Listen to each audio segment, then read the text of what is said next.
Hello everyone, welcome back to another tomato sauce stream. Today, it's very hot. It's hot again.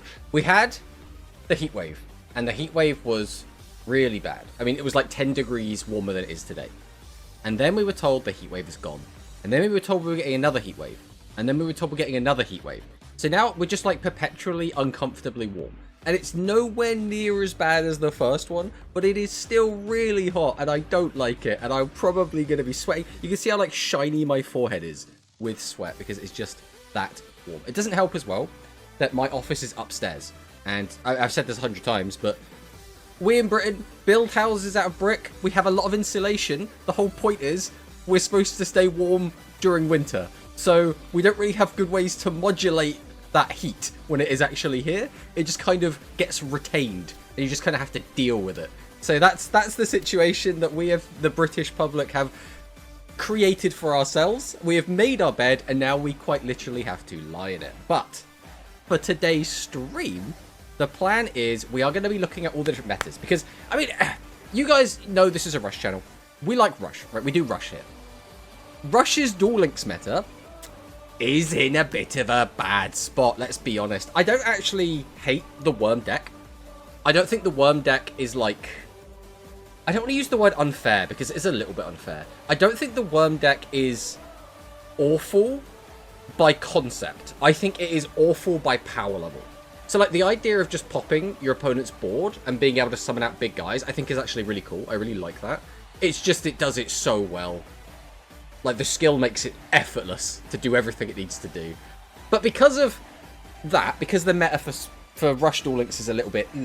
I want to take a look at, one, obviously that, but also the speed side of things, because they've had a new ban list, the new products come out, and that format is looking really, really, really good just in time for Worlds. Which is, yeah, a little bit jealous, if I'm being honest, because, you know, ideally, going into Worlds, you want every format, so TCG, OCG, Master Duel, Rush, even because it's not really part of Worlds, but we do have the Galaxy Cup coming up as well, which is sort of like Rush Worlds if you kind of squint at it. So we have all of these different events, and ideally you want a good format for all of them. You want all of them to be in a really good place. You want the meta to be very nice and balanced, or at least to a certain degree. It doesn't have to be like perfectly balanced by all means, but we want it to be at least be somewhat pretty cool, right? Unfortunately, it doesn't look like that's going to be the case now. The cutoff for Worlds in terms of ban lists, in terms of the deck and card pools that are available, is the 6th. So, I mean, we can hold out as much copium as we can that we'll be getting a new product in the next 2 days, right? Now, there's nothing in the leaks. There is nothing that's been announced.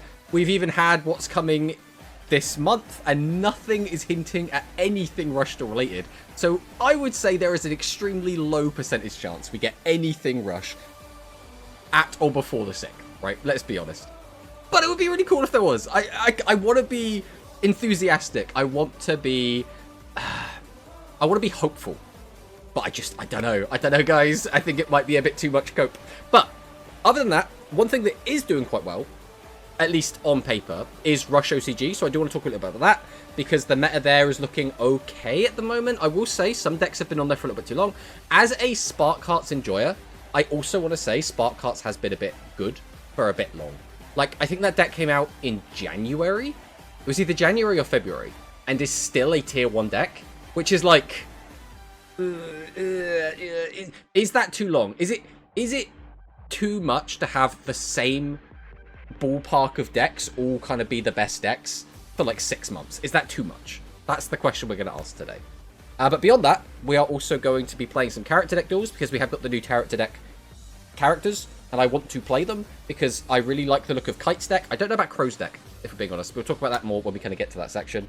And then we will finally finish off with the Fire Emblem Direct, because for some reason, Nintendo like to do all of their showcases during my regular stream times. So it just kind of works out that we could just kind of watch them, because I am quite invested in a lot of the Nintendo games anyway. But after that long rant, let's see who we have in the chat. I'm going to move over here slightly so I'm not over the chat as much. we have Darth Victor, who came in first. Hello, hello, Darth Victor. Welcome, welcome. We have Islet, who I imagine has already gone, but thank you for dropping by, Islet. Always a pleasure. We have a human Portuguese dub fan. Wait, we watching the Fire Emblem Direct? Yes, we are. Fire Emblem is a weird one thing. So I have the original Fire Emblem for Game Boy Advance. And it's just called Fire Emblem. I don't know if... I'm pretty sure that was not the first one, but it might have been the first one we got in the West. I think. I don't know enough about it. But the big one is Fire Emblem Three Houses came out. And when Fire Emblem Three Houses came out, I didn't have access to a Switch. So I have a Switch now. You know, you've all seen my Switch. Here's my Switch. There it is. My lovely Pokemon Switch. But I still haven't played Fire Emblem Three Houses. But we do have a new Fire Emblem game coming out. Now, I really like Fire Emblem, but I have missed quite a big one. Right? So part of me is like, do I go back and play Three Houses before the new one comes out? Or do I just skip Three Houses for now, maybe go back to it? Like, I'm not sure. I'm not sure what I should do there. We have Ninjetti Ursus. Hello, hello, Ursus. Welcome, welcome on in. We have Skywings in the chat. What is this Chaos starting screen ad song? So the song, I believe, is from Zenless Zone Zero. I believe it's from that game. If it's not, it's from one of those games in that kind of ballpark. You know, like the Genshin, the anime gacha game sphere. And I basically play that song whenever it is far too hot in the UK because it's been on fire. It's too hot where I am right now. The thing is, it's not even like that hot. It's just too hot for me, realistically. We have Luis Fernando. Hello, hello. Finally, tomato time. Hello, hello, Luis Fernando. Welcome, welcome. Eat some frozen tomatoes. I don't actually like eating tomatoes. I like diced tomatoes inside of things, right?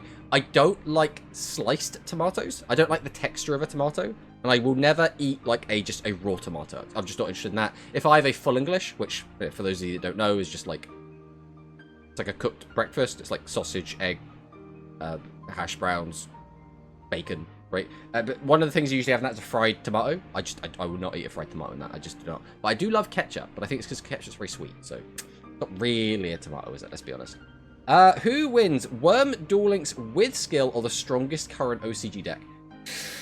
I think there is a debate as to what is currently the strongest OCG deck. We have a lot of kind of very circumstantial evidence pointing towards different decks, but in my books, it's probably Spark Hearts. Spark Hearts can beat the Worm deck, especially because we have access to good trap cards, right? And that's the big thing you need to beat Worms.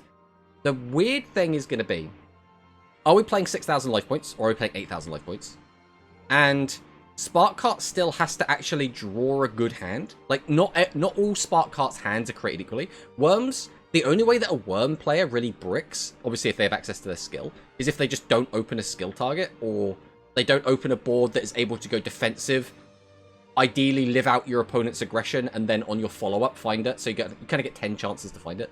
So if you open, like, all of your high-level monsters that aren't skill targets, that's, I guess, how Worm bricks, which is, I don't know, so unlikely to happen anyway. But it depends as well. If you can use all the OCG cards and you can build a deck specifically to beat Worms, I think you'd absolutely destroy it. Absolutely destroy it. I play a weaker version of the Worm deck on ladder. It's either lose on second turn or win on second turn. The thing is, Worms is actually a really interesting skill because it is so unrestricted. There are so many different interesting ways to build the deck. The problem is they're all worse than the way that you would build it, you know, the way it's being built in tournaments, right? Like, you could still play the whole, like, Gantry, Build Dragon, Drake Crush, or Spiral Dragon play, and that's still a really fun deck to build. Hello, Whistling Bird. Thank you for the sub. 10 months, Whistling Bird. 10 months been subscribed. Hello, hello. Whistling Bird just subscribed for 10 months. Tomato, how are you? I am doing quite well. Again, it's hot here. I imagine, I don't know, Whistling Bird, I don't know if this is true.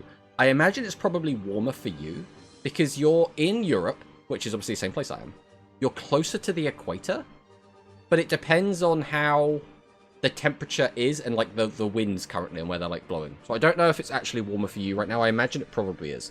So you might be struggling harder than I am. Let's try and catch up here as well. At least is better than Gaia meta. Even in ranked was Gaia. See, it's a weird one. I quite liked Gaia meta, but I think the reason why was there wasn't much, right? But there was skill expression. So when I played in the PGRF, I got to play a ton of Gaia mirrors, and I could outplay my opponents, which it felt very rewarding to do. Now the issue is, if you're not in exactly that sort of situation, right? If you're not, you know, just playing the mirrors, playing around the mirrors, building around the mirrors, and playing against very good people, I think the meta becomes, you look at it through a different lens, right? So although I had a very good experience with it, that doesn't mean the average player had a very good experience with it. So I will always look back on it fondly, in the same way that back when Light Galaxy was like pretty much the only deck worth playing. I played a crap ton of Light Galaxy, and I really enjoyed playing Light Galaxy mirrors, because I thought it was a very rewarding matchup. Now, the issue is, sometimes luck does kind of get in the way, right? Like, in Light Galaxy meta, which was the World Championship Qualifier meta of last year, when we did see Dark Galaxy and then eventually Chaos Galaxy, everything else come into fold. During the first day of that, before Chaos Galaxy had really shown its head, a good Light Galaxy turn 1 was filling up your board with just stuff. So you'd be able to end with like a defense mode Galactiara Eve and a defense mode a Galactica Oblivion, and then something else in defense mode as well. And then if you want to go like the perfect start, you'd also have your Legend Trap, right? But that was like the perfect opening. That was like the best turn 1. And when you got to pull that off, that felt so good. And we got a similar thing with that when we had Red Eyes as the best deck. Because again, a really good Red Eyes turn 1 was able to make a fusion as well as have 3 relatively okay bodies in defense position, which was a really strong turn 1 play. Which, depending on the situation you're in, sometimes is good to invest into that and sometimes it's not good to invest into that, right? But it's just one of those things, right? Hello, Hit. Welcome, Hit. Please, no new box. I spent all my gems on Cartesia. I don't know how I feel about the new speed box. I kind of want to go into it. Obviously, I have a speed account, right? I have a separate account for speed. So I don't have to decide whether I'm going into the Rush box or I'm going to the speed box. I could just kind of do both. The problem I have is, do I care about any of the new archetypes? I don't really have any love for Snake Eye. Like, I don't really have any love for Bestial, but Bestial is being played alongside Branded, and I do quite like... I like the idea of Branded. I haven't liked the Branded decks that we've had in Duel Links so far, so I don't know if I would actually like that. But part of me is like, I already have all the Branded cards, so I could just go in, get the Bestial stuff that I need for the Branded deck, and then I have a fully built Branded deck, like, ready to go, so I'm like, I could do that. Hello, Tomato, how's it going? Hello, United. Welcome. Yeah, it is warm, but I am maintaining positive outlook. That's kind of where we're at right now. We have Gunkin Suship Shari. That's Fire Emblem 7. Oh, okay, there you go. I assume that's, because, again, I'm really bad at keeping up with the chat. I assume that is referencing the Fire Emblem game that I had for GBA. Was that, do we know, was that the first one in the West or not? I don't actually know that. It's probably not, but that's what I'm going to go with right now. Still here, though, really only for a bit. Well, thank you for dropping by, Isla. It's always a pleasure. I've not finished my 3 houses run because I chose to play it hard mode immediately. Ooh. I am the kind of person, I know how long Fire Emblem games are, so I would just bum rush it on the maybe not the lowest difficulty, like the normal difficulty, whatever that is. If there's like an easy, I'll usually avoid that, or like a story mode, I'll usually avoid that. But like the standard difficulty, I will play through before it, unless the game is exceedingly easy on like a normal mode. I don't like going up to hard difficulty, but there are some games where I think playing not on hard is a waste of time. Like, for example, I think Resident Evil games, if you play them on regular difficulty, are a bit slow and a bit boring. But if you play it on hard, those games actually become really, really exciting and really, really fun. And I think the same thing of the BioShock games. BioShock games on the lowest or like average difficulty, I found very tedious. But as soon as I whacked up the difficulty, I was like, no, this is actually really engaging now. So like, there are some games where I think playing on high difficulty does make more sense, personally. The new one is related to 3 houses, so it's probably worth at least understanding the plot. Yeah, I should probably do that then. I doubt they will show pure spoilers in Fortune's Weave. I mean, we'll see. We'll have to see, right? One would probably kill Spark Carts before it gets the setup it needs. The thing is, Spark Carts doesn't necessarily need a lot of setup. If you just open well enough, you can just have everything you need between a couple of mills, and then you have the recursion to get back if the mills that you sent were good enough, and then, you know, because a lot of the cards in the deck are there to make use of the graveyard. So what it comes down to is, can you get everything in the graveyard as early as you need to be able to pull it out of the graveyard and make good use of it? A lot of the times the answer is no, which can be a bit frustrating, but if you just get a little bit lucky, you can just get it all set up turn 1, which is really, really good. I have to leave for my neurologist, but have fun. Hopefully your neurologist appointment goes alright, Isla. Fingers crossed. I tried building Earth Dragons, but it was...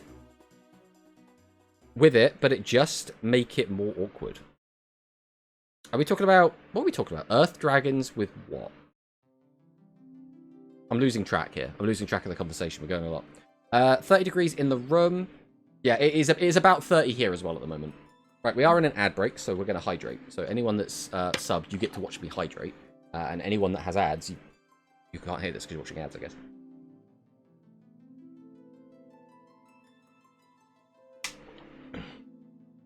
I've been drinking so much water today because it's so warm. But I'll probably need a bathroom break at some point during the stream. That's just the way it goes, unfortunately. 3, 2, 1. Welcome back from the Adges, everyone who was hit with the Adges. Fire Emblem 7 was the first one, I think. Okay. So I did... because that's the one with... I think it was Lyn was the main character. And... I'm trying to think which other, like, major characters were in that game. Was Roy in Fire Emblem 7? Or was Roy in the GameCube one? I forget. It's been so long since I played it, that's the thing. But I absolutely love the OG Fire Emblem games, like, so much. Yes, it was, but they also dubbed the one OVA for the first Fire Emblem. By OVA, do you mean original video animation? 5 points. Wow, these drinking noises, I can't. I mean, we're doing a big slurp. It's the ASMR drinking, that's what we're doing today. I was talking about Build Dragon and its package. Ah, right. When you say Earth Dragons, my brain goes, like, Dragonics, right? Because they're Earth Dragons, right? So,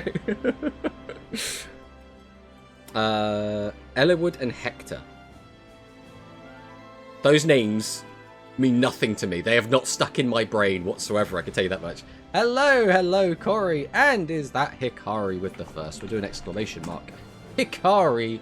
Also, to anyone that gives a crap about OCG, Hikari, after just, like, not playing Rush for ages, went into Mono's OCG tournament yesterday and then won. Just showed up with the same deck that Hikari's been playing for the last, like, 6 months and just beat everyone. And I was like, yeah, sounds about right. Hikari just shows up, claps everyone. Roy's dad is Fire Emblem 7. Roy is FE6. I see. But yeah, congratulations on the win, Hikari. I have such a weird thing with OCG at the moment, which is every format, and this is across all card games. This isn't unique to Rush. This isn't unique to OCG. This isn't unique to, like, Duel Links. There will always be one deck I don't like in the format. I very rarely play a card game and I like every single deck. And just like Sod's Law, I will always play against the one deck I hate all the time. Like, the amount of times I was playing Duel Links tournaments, and round 1 in tournaments, I would have to play against high-tech dragons. And I despised that deck for so long. So right now, the one deck I really don't like in OCG is Monarchs. And every time I have entered a OCG tournament in, like, the last 2 months, every time first round, it's like, here's Monarchs. Time to play against Monarchs. I'm like, how does this keep happening? I swear at first I thought it was just mono, right? Because every time I enter a mono sync tournament, that's when I always get put against the decks I don't like. So I think mono is just jinxing it. He's fixing the brackets to put me into matchups I hate, just to tilt me before the games have even begun, I swear. I swear it's a conspiracy. Now, Eliwood and Hector are the other 2 FE7 protagonists. Ah, I see. See, I remember them as the guys in armor that are next to Lyn. Because obviously in the Fire Emblem game that I have, you're the protagonist, right? Like, you, the playable character, are like the strategist who sits on the sidelines. And then, like, Lyn talks to you, and then you meet the other knights as you go through. Lyn's like the first character you get.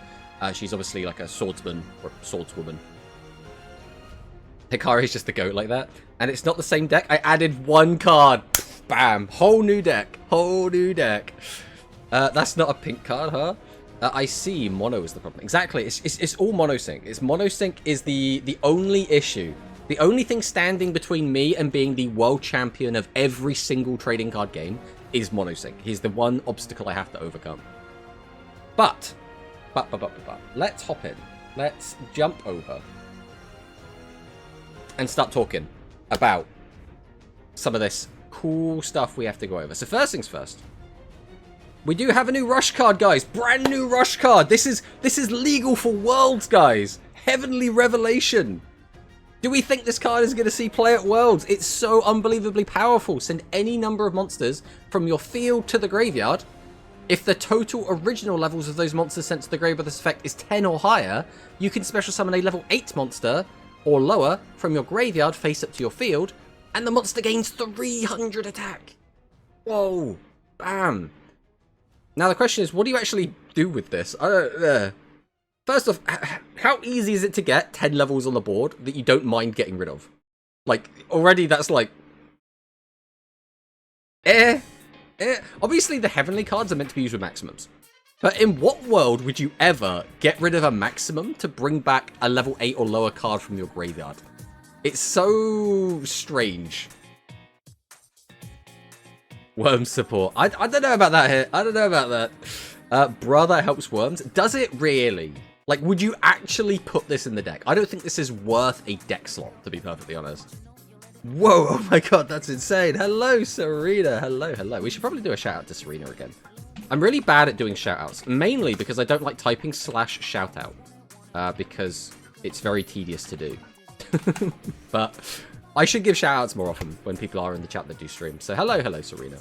Grab middle piece, revive Dragoon. But you'd have to summon middle piece. So you have to already summon tribute to summon at the middle piece. Then send it to the graveyard, because this is only from the field, not hand or field. So like, it's very awkward. It's very, very awkward. Rush meta is saved. Bam. There we go. Send monsters, hit with Shady, maybe? Yes. That is probably the best way to use this, because you can, to my knowledge, there is no reason you couldn't send face down. It's not like face downs, like you don't know what level they are or whatever. I'm pretty sure the Rush mechanics don't give a shit about that. You can just send face downs with this card. So that's probably the best way to make use of this. But then even that, it's like, what do you gain from it, right?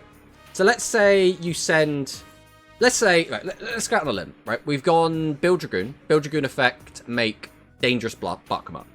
Your opponent Shady's both. Your opponent gains 15. They're both now face down. Let's say we have a Heavenly Relation. We could activate it, send our face down Build Dragoon to the graveyard, and bring back an 8 or lower from the bin. Now, the best target for that is most likely going to be a Bark come up. So we can bring that back. Then we're not going to have realistically enough cards to make use of its effect. So we just have like a 2500 guy. Which, if we have the field spell, is a 28 piercer. Which like is better than nothing. But that's nothing crazy, right? 300 attack boost is good for OTK. I'm not sure if that is enough to make use of it, though.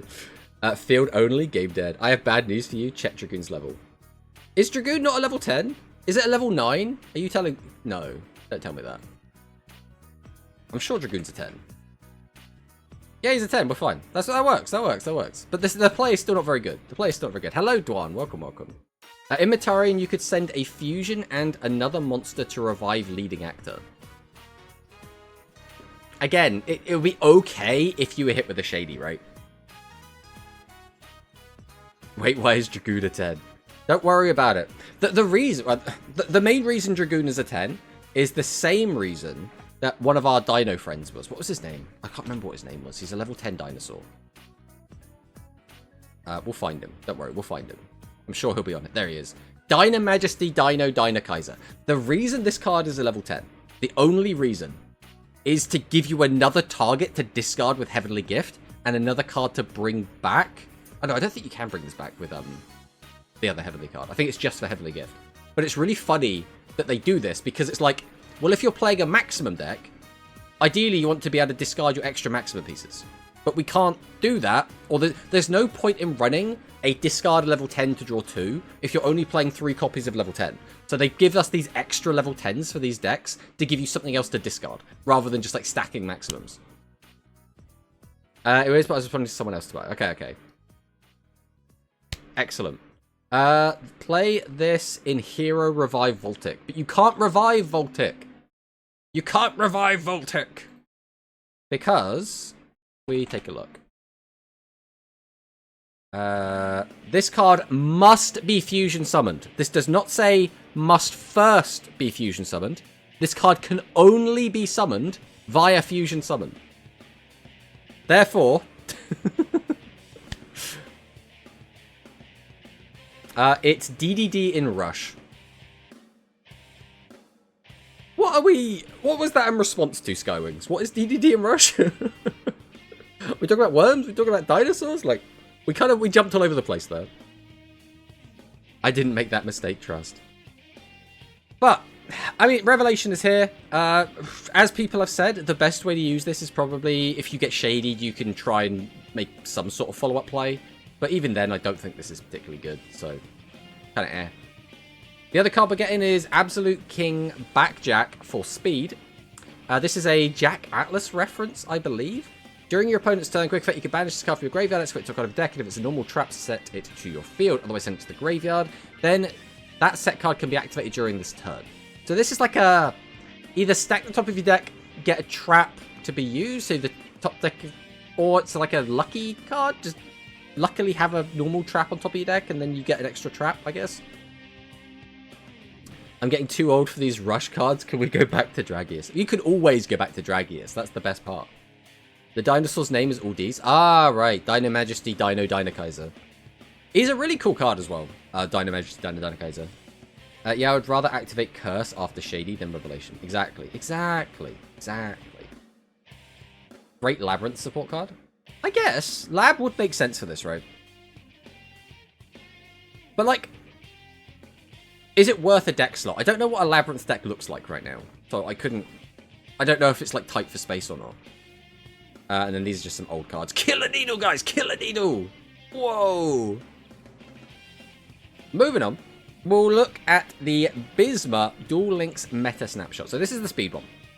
So this is, I mean, this isn't looking too bad. Obviously, you know, Centurion is taking up a bit much, if we're being completely honest.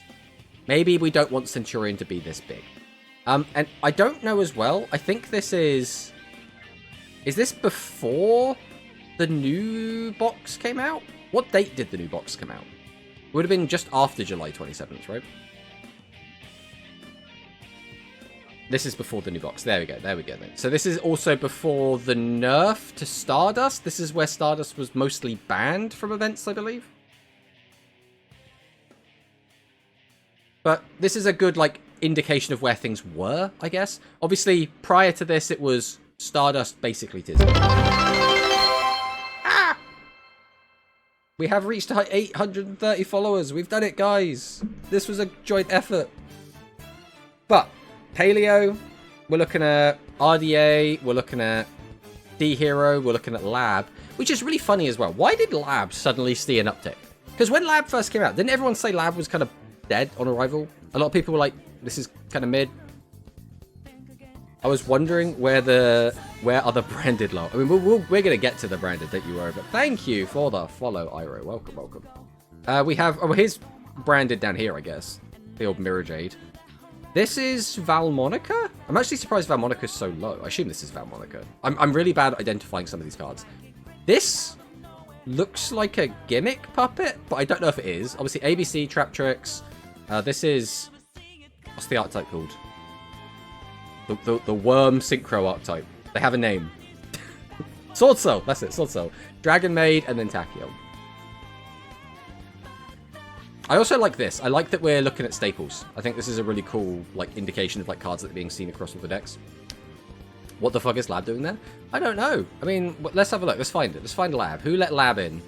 So it's Yami's Pop-Up Tournament 1. 57-player tournament. Had Lab get top 4. Is it just the one?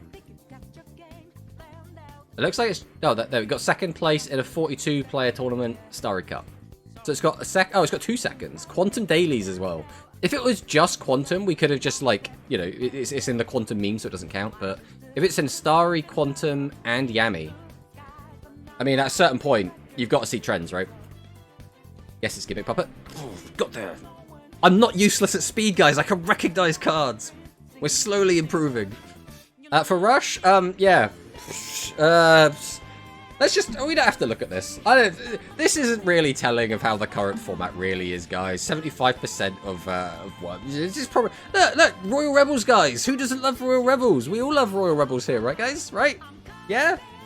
Rebels! Rebels!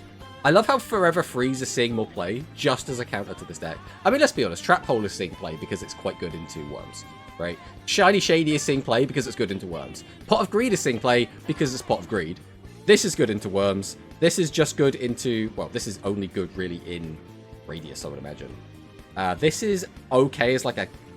it's being used in decks to deal with worms sometimes. And then this is just like the other good trap, right? Rebels tier 0. 75% consider a tier 0 format, no. So, it depends how you think about things, right? Because first off, this is just this 1 week, right? Because the way that Bismuth organizes these is each week he just looks at the tournament results from that 1 week. Now, the other issue we're going to have is if people are perceiving a format as being kind of a bad format, they stop playing in tournaments. So that then makes the numbers weird, because if you're only getting like 15 people signing up for a tournament, and most of them are all playing worms, spoiler alert, worms are going to win, right? So it's a weird, kind of awkward situation. Because like here, for example, this Quantum Rush, this didn't go into my spreadsheet. The reason why is because although 16 players signed up, like 4 players didn't play their first round, including I think 2 of them had signed up with a speed deck. So although, you know, technically this is a 16-player event, I don't count this as a 16-player event. I count this as like a 12-player event. So it's like, it's tricky, right? Because the other thing you have to remember is there was only 3 tournaments this week, right? And if we don't count this one, there was only 2 tournaments this week. So it's like, you know, 100% of them were won by worms. So it's like, it depends where you draw your line, right? I suppose. I guess before we continue on with the speed stuff, since we are talking about the rush stuff now, I will jump over here so we can actually just take a look at... that's the wrong one. We can take a look at the current format overall. So points-wise, bearing in mind again, this is a point system, not a representation. Representation is down here. Maybe representation is a better thing to look at because this just tells you the decks that are in top 4, right? So worms are at 60.4%. So that's not bad. The question is, do you guys consider 60.4, so just over 60%, do we consider that tier 0? Because I think that is the point where we're like, either that is just over tier 0, or it's not tier 0, right? It's either just tier 0, or it's not. I think that's kind of how I look at that. Going from Sunshine and Rainbows to Pure Despair. We haven't even looked at the Sunshine and Rainbows realistically yet, have we? We haven't even looked at the if we look at last format, this was the previous format, right? This is a pie chart we like to see. Now, you might not like this format because you don't like, I don't know, maybe you don't like E-Hero, maybe you don't like Dark Galaxy, right? Maybe you didn't like some of the decks in here. But that is how a pie chart should look. This is what we want to see. And this is what we've got now, so...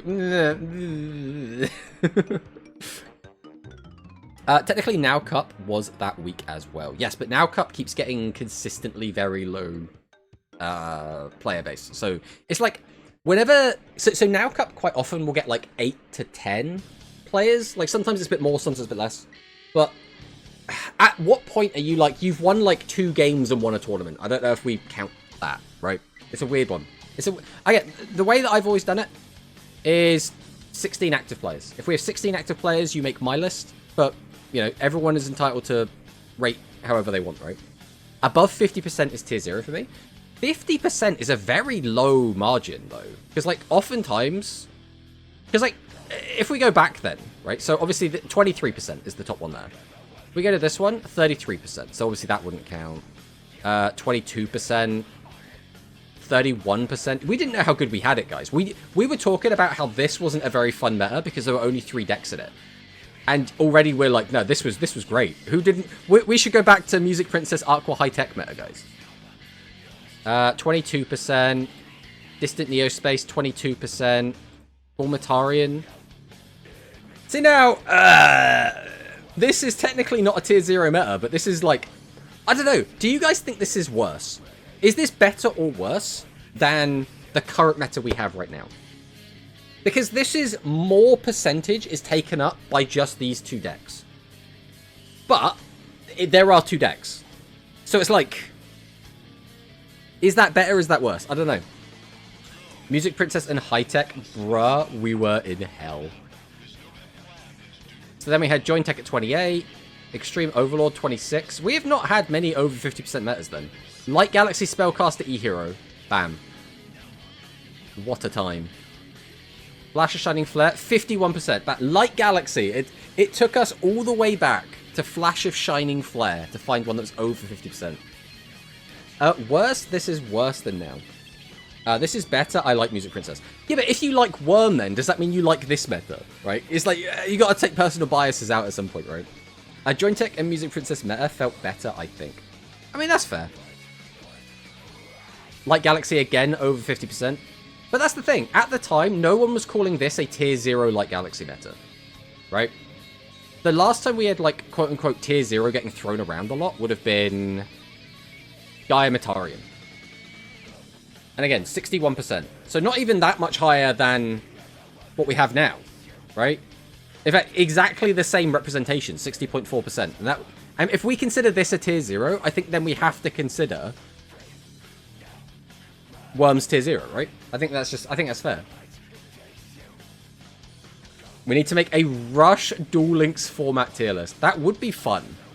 But I don't know how long that would take to set up. I don't think I could do that right now. We could maybe do that on Thursday. That could be something I could set up ahead of time. Now, what do we think about this? This is Dragon Fusion was just under 50%, and also Psychic Fusion was almost like over a quarter of the rest of the pie chart, which is kind of crazy. This is like, I think this is where we start getting into like the Requiem of Collapse. This was when Psychic was doing really, really well. Divine Genesis. Ooh. So then, again, most people, I think, didn't consider Metarian tier 0 during this time. But obviously it was doing very, very well. Anyway, that was a nice little stroll down memory lane. But yeah, to get back onto topic.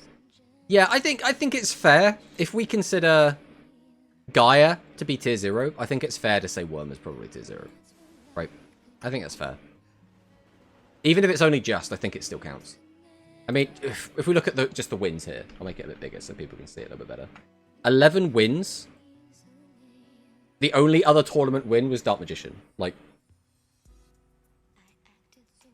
I think T0 should relate more to the other decks can compete or not. Like Light Galaxy was above 50 but had other decks that could beat it. Yeah, but decks can beat this. It's just unlikely. Right? Like, Gradius can beat Worm. 4D can beat Worm. Elemental Heroes can beat Worm. Worm's going to win that most of the time, though, right? Like, I wouldn't say any of these decks have a winning matchup into Worm. Even Dark Magician, I don't think has a winning matchup into Worm. I think Dark Magician has a good matchup into Worm, but I don't think you could say it's more than 50-50. But Shui said Worms isn't tier 0. Isn't tier 0 when it was just released. Wasn't Shui the person saying that it was tier 0 the second it released? And then it just ended up being true? I'm trying to remember now if that's what actually happened or not. Or maybe I've just, like, concocted that in my own mind. It could be either. It could literally be either. Just look at the points, like here. Just look at these numbers, right? So again, this is my arbitrary point system. But 90 points to 11. Like, that is a disgusting difference. 106 to 15. That is absolutely disgusting levels of difference in power level there. Like, it's absolutely crazy. Alright. But, with that all said and done, let's jump back over, because we do have a newly updated speed tier list, which should hopefully give us a kind of vibe of how the current speed meta is right now. Can we go back to fake meta right before Eternal Galaxy Road? That was peak. It was a really good meta. It was a really, really good one. But it was also very fleeting. It didn't last long enough that we could have got bored of it or sick of it. So I'm not sure how to judge it overall, right? I don't think so. I remember them saying that Worm isn't tier 0. Ah, I see. Well, I said Worm wasn't tier 0, in my humble opinion. But again, that was a week into the format, and I was like, I don't think a week's long enough for us to really make that distinction. But I think realistically now, I think it's tier 0, guys. I'm going with that vibe. I'm surprised you don't have specific metric in your spready for tier 0. Well, it's the problem with tier 0 is tier 0 is it's like a vibe, but some people use metrics for it. So, for example, there was a guy in Icy's comments on his YouTube that said he considers tier 0 anything above 60%. Then, obviously, Skywings has said anything above 50%. There are some people that have said 75%. There are some people that say it doesn't matter what the win percent is. What matters is how diverse the format is overall in terms of the other decks and their matchup into the best deck. So this is where it gets weird. I could just define tier 0 on my spreadsheet as 60% plus. But not everyone's going to agree with that, right? So it would be really helpful for me specifically if the entire card game community could come together and unanimously agree on what tier 0 is, because then I could just definitively say something is tier 0 or not, right? But it always comes down to vibes. It just always ends up being that, which is weird. I'm fed up of people referring to a Pojo forum for the mid-noughts to define tier 0. Well, that's what I mean. Some people use that. Some people are like, well, in the, I don't know, in Magic the Gathering, this YouTuber says this is what makes tier 0. And then they just run with that. And it's like, everyone has a different definition. I just want everyone to agree. That would be perfect for me. But let's take a look at what's going on here. So branded up to tier 1. So I want to take a look at what branded looks like right now. Because again, supposedly, speed is in a fantastic spot right now. So I want to see what the decks are looking like.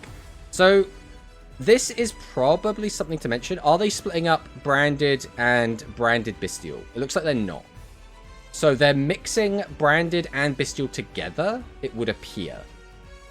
So we've got Cartesia, we've got Lubellion, we've got Druisworm, we've got Magnuma. So I also saw there were people complaining that these bestials were like limit 2. And, right, after playing with these cards, anyone here that actively plays competitive speed, right? So either you play tournaments or you've been playing, ideally like Legend Plus, or if not Legend, at least like, I don't know, Platinum or whatever the one under that's called. How do we feel about bestials? Do we feel like they should have had less restrictions on them? Do we feel like having one Druisworm, one Magnum feels good? Like that is the amount that feels like this is good enough, but it's not overpowered.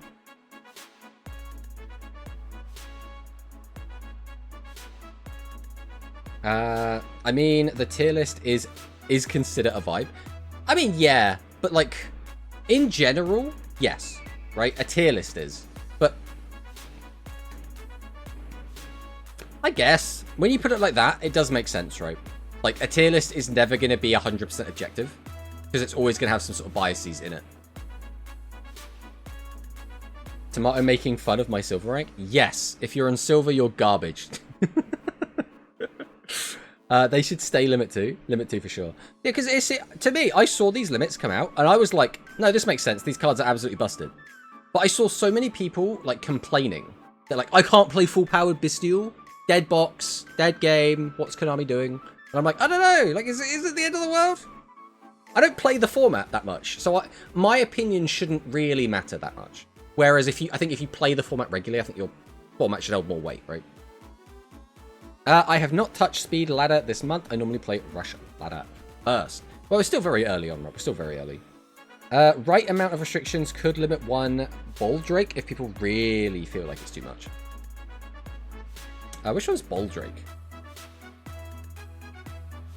Is Boldrake even in this list? That's the next question. I'm just going to search it. Bold. It's this one. This is the one I never see people play. It's always the other two. As in, like, just in general.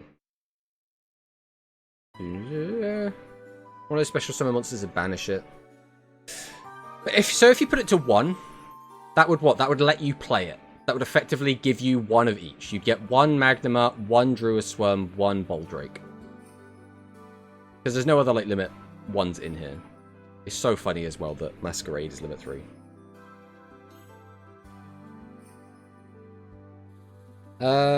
You also looking over OCG stuff today, or too much other stuff today? No, we're going to look at OCG today. We're going to look at OCG today. Now Boldrake should stay at limit 2, not going to lie. That's fair. Because he is the least important compared to the other 2 Bestials.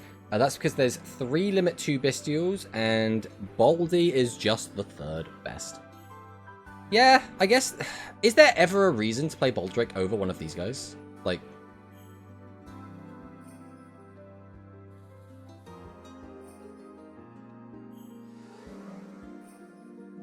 In my mind, I think Magnuma is just the best one. I don't know. Maybe I'm wrong, but I really think Magnuma is the best one, and then Druid's one. But Bestial limits are fine where they're at. Yeah, I think that's fine. That's fair. Especially because it's being mixed in with, like, effectively the new best deck, right? Van Monica is still here. I don't really like Van Monica, and the reason I don't like Van Monica is right here. I don't like this guy. I'm waiting for this guy to get banned or some shit. I'm so sick of him. He's not even in this list. But still, fuck you, Lava Golem, you son of a bitch. I hate you so much. And then DeFi is just so funny. But also, fuck this card as well. I don't know, man. We gotta stop putting floodgates in. Floodgates and multiple Kaiju. Like, cards that contribute 2 or 3. I hate those cards so much. They're the things that make me not want to play Speed. I don't care about... Like, Droll is annoying, and it is sort of a floodgate. But, like... No, I hate Droll as well. Like, I'm not going to sit here and pretend that Droll's okay. I hate Droll. There are just so many cards in Speed that just make me not want to play. Which makes me... because I really like Speed.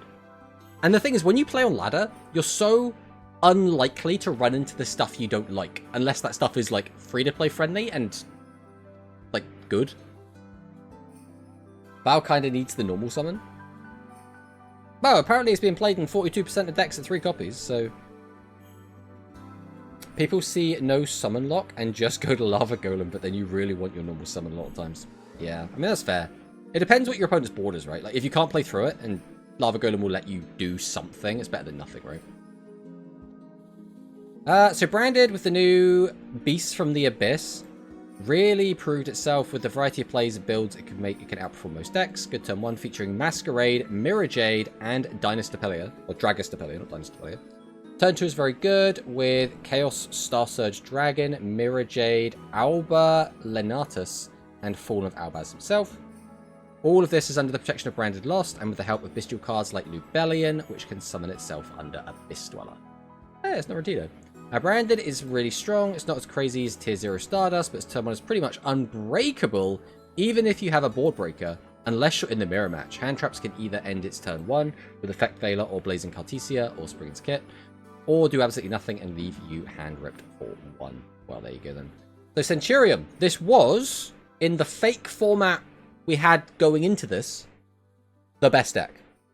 So, drop down to Tier 2. Hey, it's Dwan. Centurion is capable of putting up a strong turn 1 board, however the deck struggles going second, especially against Branded, as Branded can set up multiple layers of interaction even through hand traps. Okay, seems fair. Alright, let's see what's going on here. Zenzo says, Destiny Hero is a gamble deck. If you go first, just pray your opponent doesn't have Destiny Hero Plasma. Doesn't have the out for Plasma. If you go second, just pray for the right text. Well, that's not ideal. Infernity is obviously going to be the interesting one. Bestial is kind of in a weird spot on here, but we'll have a look what they say as well. That's what Dwan says. The Nerfs to Stardust have finally been implemented. The deck is now less consistent than before, as you can brick not only by opening no targets for the skill, but also by opening too many of them, preventing you from activating the skill at all. Personally, I don't think this should ever be a thing. On top of that, Stardust has potentially gained an unfavorable matchup. In theory, the deck struggles to beat Bestial because losing your only copy of Stardust Synchron means you can't search Converging Wishes or summon Stardust Synchron and Stardust Trail from your graveyard, which should weaken your end board. That says even without Stardust Synchron, the deck can still end on a fairly respectable board, which can sometimes be enough to win. Going second is even more difficult, as Stardust generally needs to open a tech card, just have a chance of playing through a branded Bestial board. I still think this is the card that annoys me. In fact, it's not even this card. It's the fact the skill lets you use this card, like the turn you set it or whatever, just let you, like, throw it out. That's the thing that, like, This deck was doing so much already, I still just do not think it needed to do this as well. Like, just annoyed me. Stardust is still strong, but the Bestial matchup is really rough for it, as is Bestial Stardust Synchron is really bad for the deck. Even a set monster puts you under pressure over whether they set Fawn of Albaz for Alba Lanatus or not. Infernity is a dumb going first FTK deck. Bam. Norrentino telling it like it is. It hand drips for 2, or even 4 if you play Evil, Swarm, or Ouroboros. Thankfully, Bestial can sometimes do stuff against it, and Infernity isn't great going second. I mean, isn't this just like... That's been true forever, right? Since when has Infernity ever liked going first? Or going... Yeah, ever liked going second, that's the one. Bestial Centurion variant means Centurion with Beast from the Abyss isn't the worst idea ever, because Beast from the Abyss alone lets you access the entire Centurion engine. Its turn 1 is insanely strong, but it lacks tech space. And then high potential, we've got Lab, we've got Black Wings, we've got Snake Eye. It is wild to see Snake Eye is in high potential. Not even like tier 3. That is kind of crazy.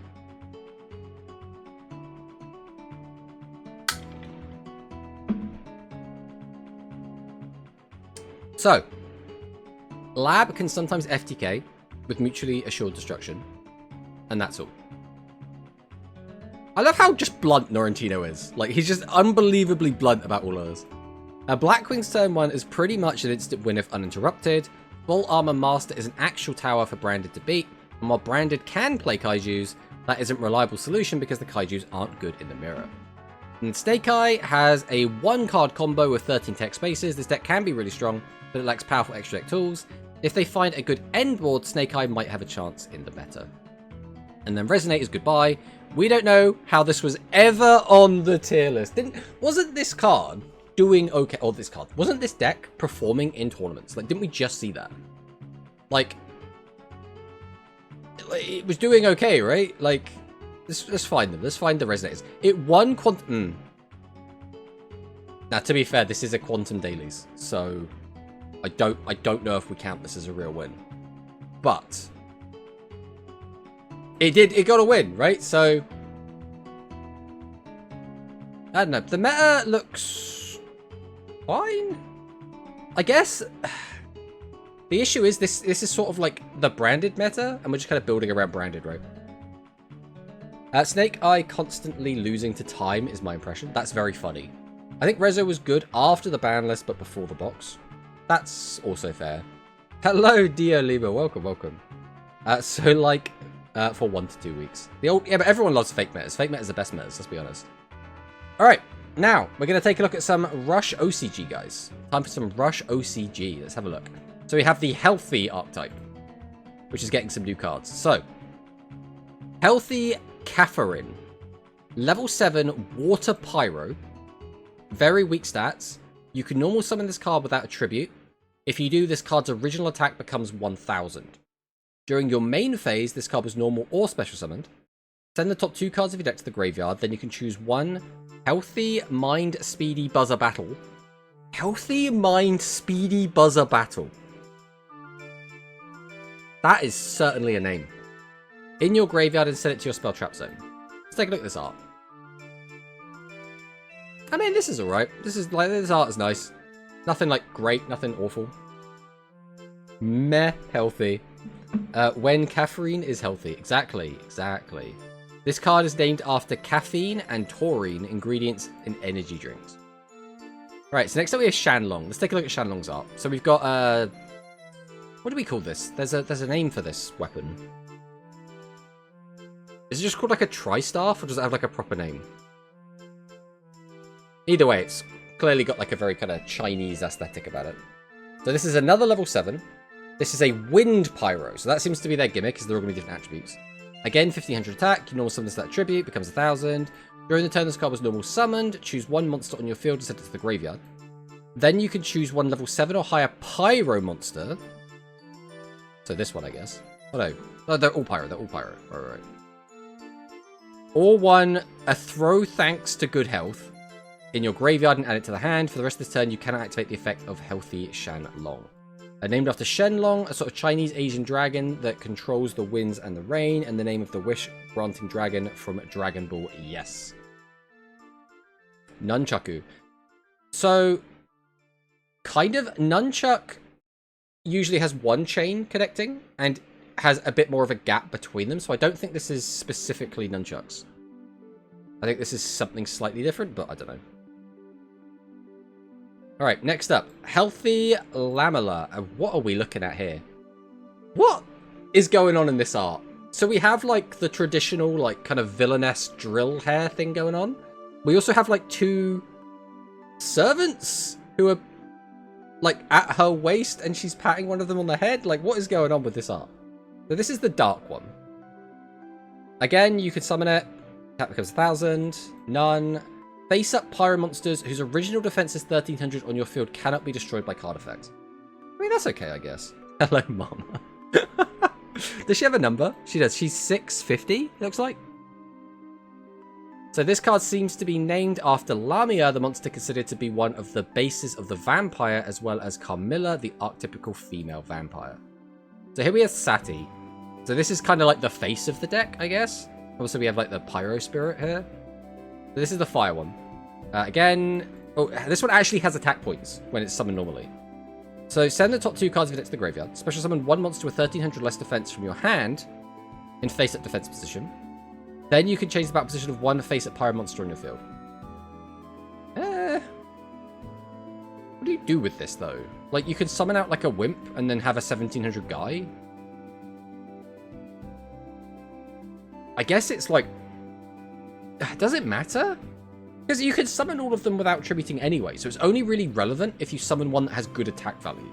And they all have awful attack values, except for a second copy of her. So I guess that's the best play, just summon out another one. Real question is, how can these help my Pyro pile? I'm not certain they can. Named after the word Sati. Neat. Alright, Healthy Eliza Malia.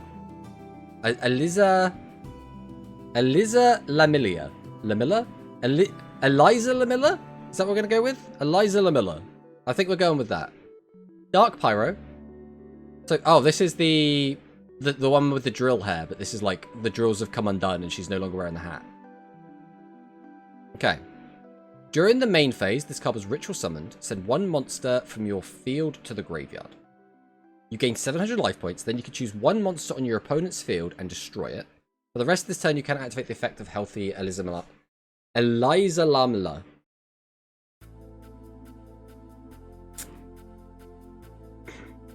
Is this good? So it's easy to get the material on the board. That's fine, because they're all level 7s. You summon them without a tribute, they're still level 7. You send 1 monster from your field to the graveyard. That's probably fine, because you can just summon one, use its effect, and then you're done with it, so you just get rid of it.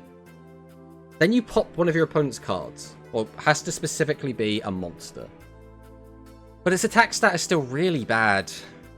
What I'm seeing currently is a lack of damage.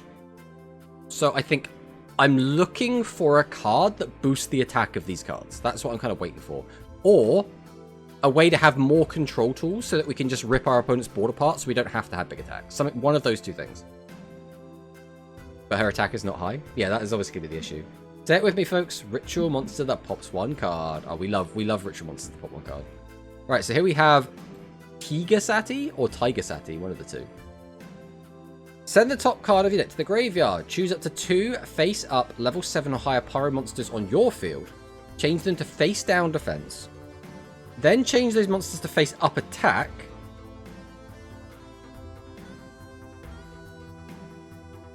What do we do off this? What is the benefit of this? If they already have attack buffs, we reset them. If they have attack minuses, we reset them. So maybe if we have other cards that lower the attack of our monsters. I guess this lets you, because you can summon them out as just 1000s, it lets you get them back at full power. But again, the issue is, who gives a shit about getting a 1500 guy? Like, 500 attack is not going to make a difference. Reset once per turn effects. Now that could be pretty good. The question is, what do you want to do off those? I mean, you can get back spells with those 2. This one doesn't do anything. This one summons 1, but you probably don't need that, because all that to do is get the attack stats back. This one is hard locked. So all you're doing is getting back these effects. To get back Healthy Mind Speedy Buzzer Battle and a throw thanks to good health. That's all you're doing. I don't know about this. I don't know about this. This seems kind of mid. But they do gain 400 attack. Wait. Those monsters gain 400 attack. You can't... What does this mean? Does this mean you can't activate this effect again? Or you can't activate the monster that you flip up's effect? Because that drastically changes how this works. I would imagine you'd want this to only be a once per turn effect, but who even knows? Alright. Means the ritual effect is hard once per turn. Why is it written like this then? That's such a bad way to write it, especially when we already have this. For the rest of this turn, you can activate the effect. Like, just have that line of text on it. Alright, Healthy High. Ritual summon a level 7 pyro monster by sending one face-up level 7 or higher pyro monster with 1300 defense from the field to the graveyard as material. For the rest of the turn, you cannot attack monsters except pyro monsters. So this is a weird one. Because this is generic, so that you can summon any level 7 pyro monster. So that now means they can't print any level 7 pyro ritual monster in the future.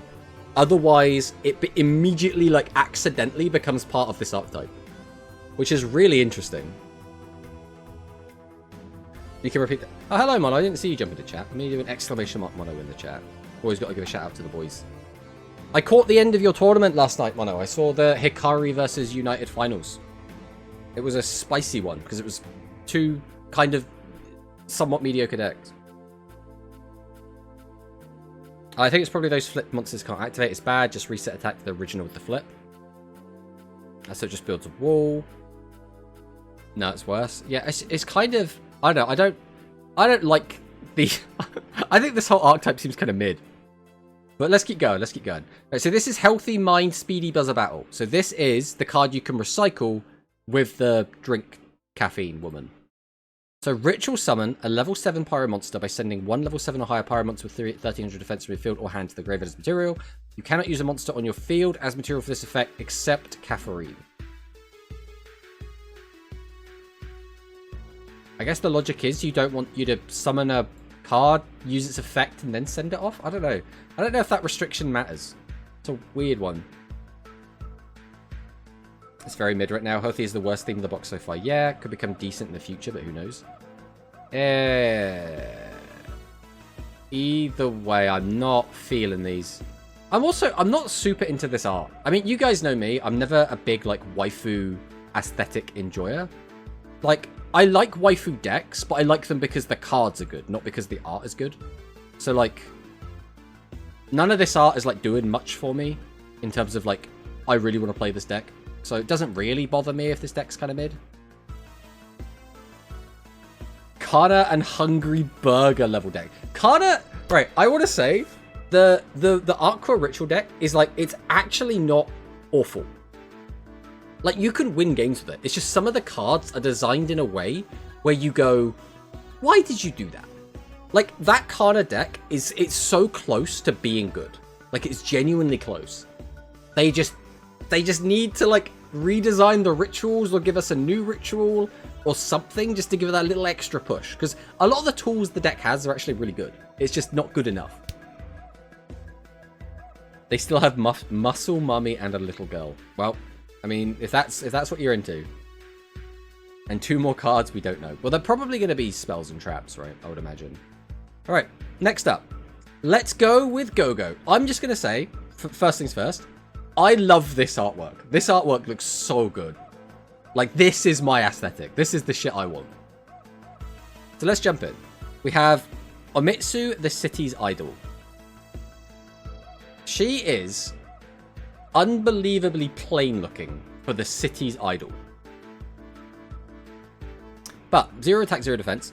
You take no damage from this card battling. If there is a face-up Go-Go the Rumored Ninja or Wind Warrior Ritual monster on your field, this card gains 600 attack and its level increases by 4. I can't imagine the 600 attack being helpful unless there's an effect that needs that. But increasing level by 4 is probably very good for Ritual Sunday.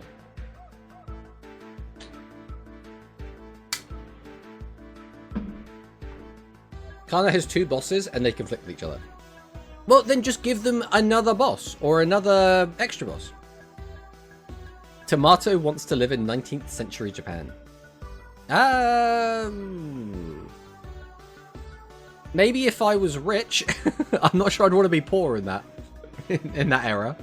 Alright, so we have Ebisu, the Ninja of Justice. So level 4, Wind Warrior, 1200 attack, 1800 defense on a level 4. This is an effect monster, guys. We can't just be printing cards like this. That's disgusting. Alright. If helpful items is in your graveyard, choose a Gogo the Rumored Ninja or Omitsu the City's Idol in your graveyard and add it to your hand. For the rest of this turn, you cannot attack with monsters except Wind Warrior monsters. Okay, so this is just a +1. This is a +1 if we have the graveyard set up, because you need that, or that, and that in the graveyard. Ebisu, my Duel Links go. Clayman bros, power creep. Clayman has an effect, is a vanilla, so like it gets away with having inflated stats. This guy's an effect monster, that's disgusting. Alright, go.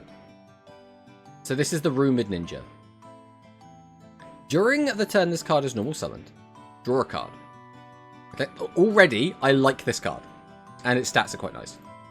Then you choose 1 card in your hand and set it to the graveyard. Alright, I like this card a little bit less now.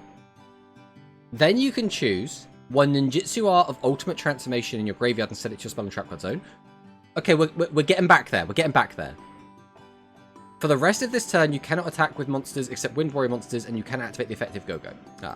Hard once per turn's a bit annoying, but this effect is... This card seems fine. It seems good.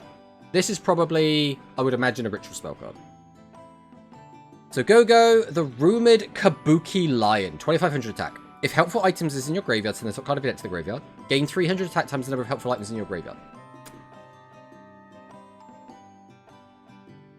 That's it. It just gains attack. I mean, how big is this likely to get? Like, I would imagine you're going to have between like 2 and 6, assuming there are cards that change their name to helpful items. So like, up to like 3,100. I don't know. This just seems very underwhelming. It has no protection. It has no piercing, no multi-attack. It can't change battle positions. It doesn't do anything. It just gains attack. And it's not even like a huge amount of attack. Plus 18? Yeah, but 18 implies you're getting 6 of these cards in your graveyard consistently. Like, I don't think it's impossible to get 6 in there. But are you going to do it every single game and every time you summon this guy? And even then, it only goes up to 43. Like, 43 is not small, but like, Galactica Oblivion came out like 3 years ago. Like, Eternal. And that guy gets real big. And this guy is just not that. Alright, helpful items. This is the OG helpful items. Excavate the top 5 cards of your deck and show them. You can choose a Gogo the Rumored Ninja or Ebisu among them and add it to the hand. Place the remaining cards at the bottom of your deck in any order. If you return 5 cards with this effect, you can gain 600 life points.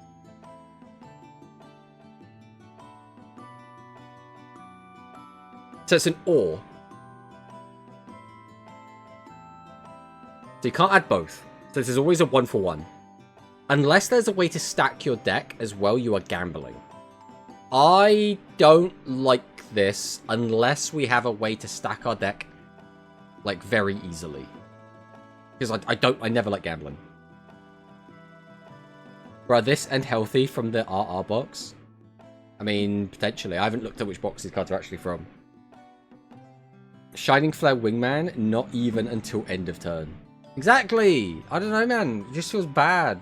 And you could summon it off 1 card. You just go Miracle Fusion. Bam. Excavate the top 5 cards of your deck. Alright, I don't like this card. I do not like this card. Alright, take a short break. Alright, yeah, so this card is helpful items while in the graveyard. That's what we expected. Requirement none. Send the top 3 cards of your deck to the graveyard. Okay, that's fine. Then you can choose 1 Alt or Transformation or Special Transformation in your graveyard. Right, so this is good because it doesn't specifically say it has to be one of the 3 cards sent. So that is good. I actually do quite like this card. And also, this art is amazing. Like, look at how happy this guy is. Look at how big his ears are. He's got an elephant in a kimono. Like, what is not to love about this card's art? That box might be crazy mid. It very well might be. It's not gambling. If you miss, you get the life points. Who's gonna... It's just playing, like, red medicine. Why would you play red medicine just for the sake of playing red medicine? Right. Ninjutsu Art of Ultimate Transformation. So this is our ritual spell. Ritual summon a level 8 monster, 2500 attack, 5000 defense. So, again, this is generic. So if there is ever a level 8 monster that has 2500 attack and 1500 defense, it is a go-go ninja. It's part of the archetype. Bam.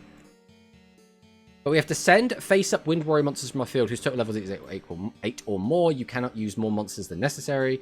For the rest of this turn, the monster special summoned by this effect cannot be destroyed by battle or card effect. The thing is, this part here is so unbelievably mid. It's so unbelievably mid. Because right now, the best legend trap that we're seeing most of the time is Storming Mirror Force. And this doesn't protect you from that. So it's like... like, if people are playing like TT or Treacherous... Yeah, TTH or Treacherous Tribute, so TT or TTH. This is pretty good into them?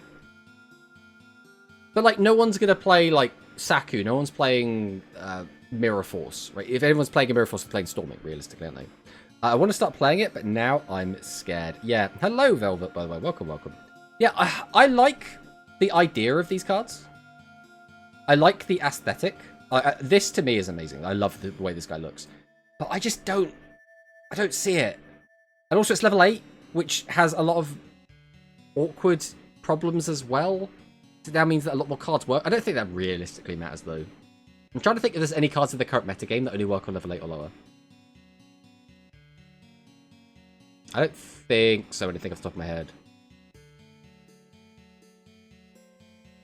I want this to be good, but I'm just... I don't know, man. I'm not feeling it. I'm really not feeling it. We'll have to see. We'll have to see when we get the rest of the card reveals. Alright. Do not be afraid. Embrace it. There's 2 more cards in Discord. What, for this archetype, or...? Oh, the trap card. Alright, we'll take a look at these quick. Is there a good way to show these to the stream? I guess I could do this. Ah! This is one of them. Alright, I'm just going to go ahead and read the effect out. So this is... Yay! I'm going to presume it's pronounced Yay. It might be called Yai or something, but we're going to go with Yay. Yay, the Special Investigation Ninja. So, during the turn this card was normal summoned, add a ninjutsu art of Special Transformation from your graveyard to your hand. This turn you can activate the effect of this card again. Is that a different card? Because this, if I recall, is not called Special Transformation. This was Ultimate Transformation. So it gets a different ritual spell back. And then the other card is this one. And this is... Yay, the Secret Special Investigations Mermaid. I don't know why she's a mermaid now. Oh, this is a ritual monster. Okay. It's hard to tell with this picture, but this is a ritual monster. Level 4 Wind Warrior Ritual. During the main phase, this card is ritual summoned. Draw 1 card. Then you can look at 1 face-down spell/trap on your opponent's field. If it's a trap card, destroy it. For the rest of this turn, you can't protect it. I don't hate this. It's not bad. Because effectively, you spend 1 card to get this out, right? You just use the ritual spell. The monster you have changes into this. So like you -1 but +1. So it kind of works out. Then you get a plus off of this. So you're back to have spent 0 cards. And then if you pop a trap card on your opponent's field, you've +1 advantaged over your opponent. Because you've -1 to them. And you've gone -0. So that's not awful.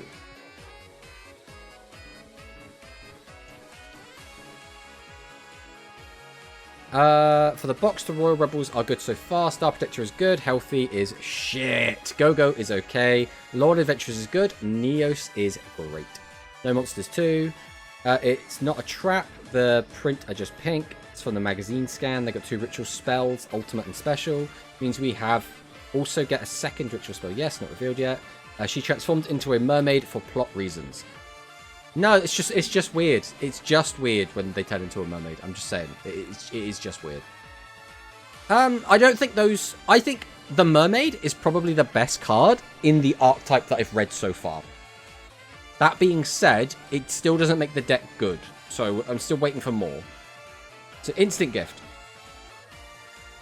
So reveal a level 7 warrior fusion monster with 2500 attack from your extra deck to your opponent and declare one of the card names listed as material. So that would be all of our Neospatians, and that's going to be our Neos itself. Choose one monster in your graveyard with the card name declared for this effect's requirement, special summon it to your field face up. Then you can draw 1 card. For the rest of the turn, you cannot attack with monsters except warriors. So, this revives Neos from the graveyard, or Aqua Dolphin, or Flare Scarab, or Air Hummingbird, or Grand Mole. Oh, we are in ads. So we'll just, before we continue on with this, we will hydrate once again.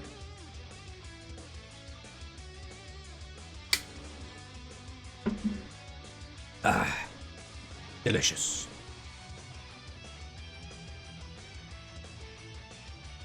Alright, 5 seconds. 4, 3, 2, 1.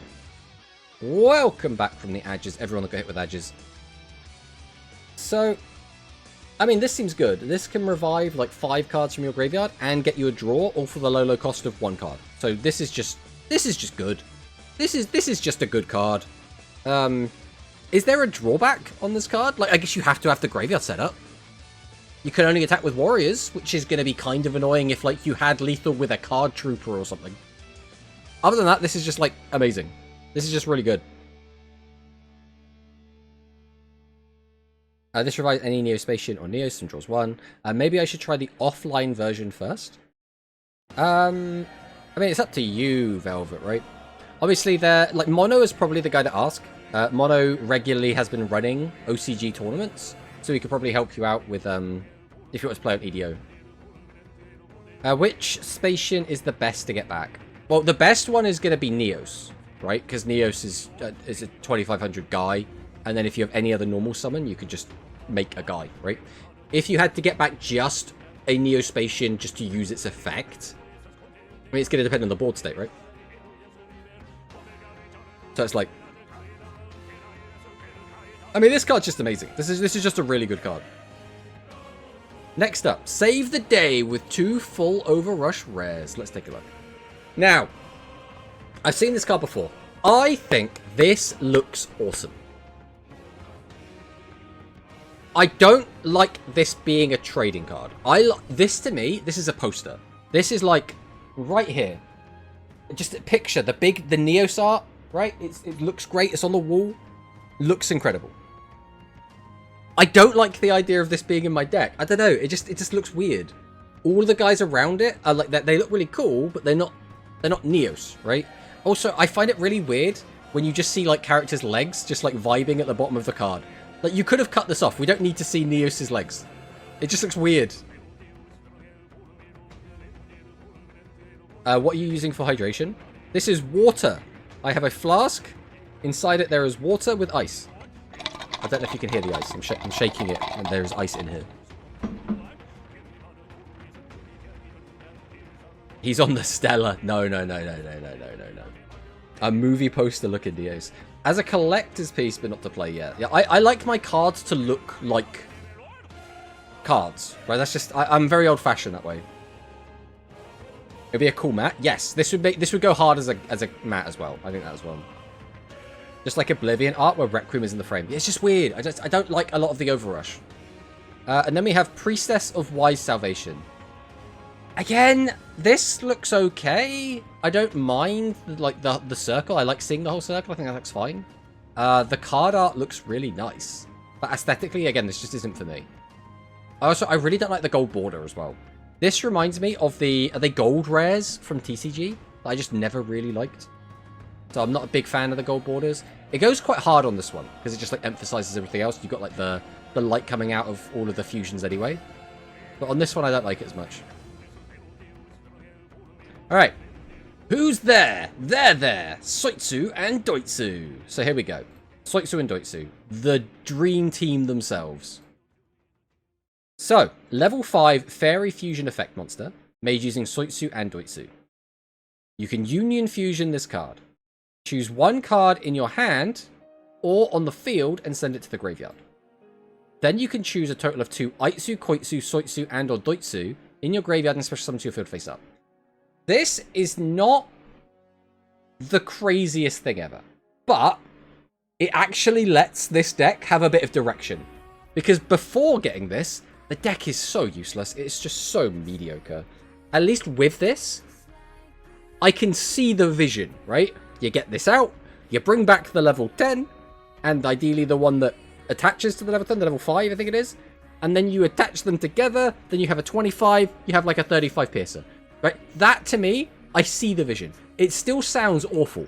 It still sounds absolutely garbage. But it works, right? The best card in the set, possibly? Ugh, I don't know about that. I don't know about that. It's also an instant fusion target. I mean, I guess, but I still don't think you're ever playing instant fusion. Forgot to include this card on my deck. Would you play, though, instant fusion to get this out, assuming your graveyard is already set up, right?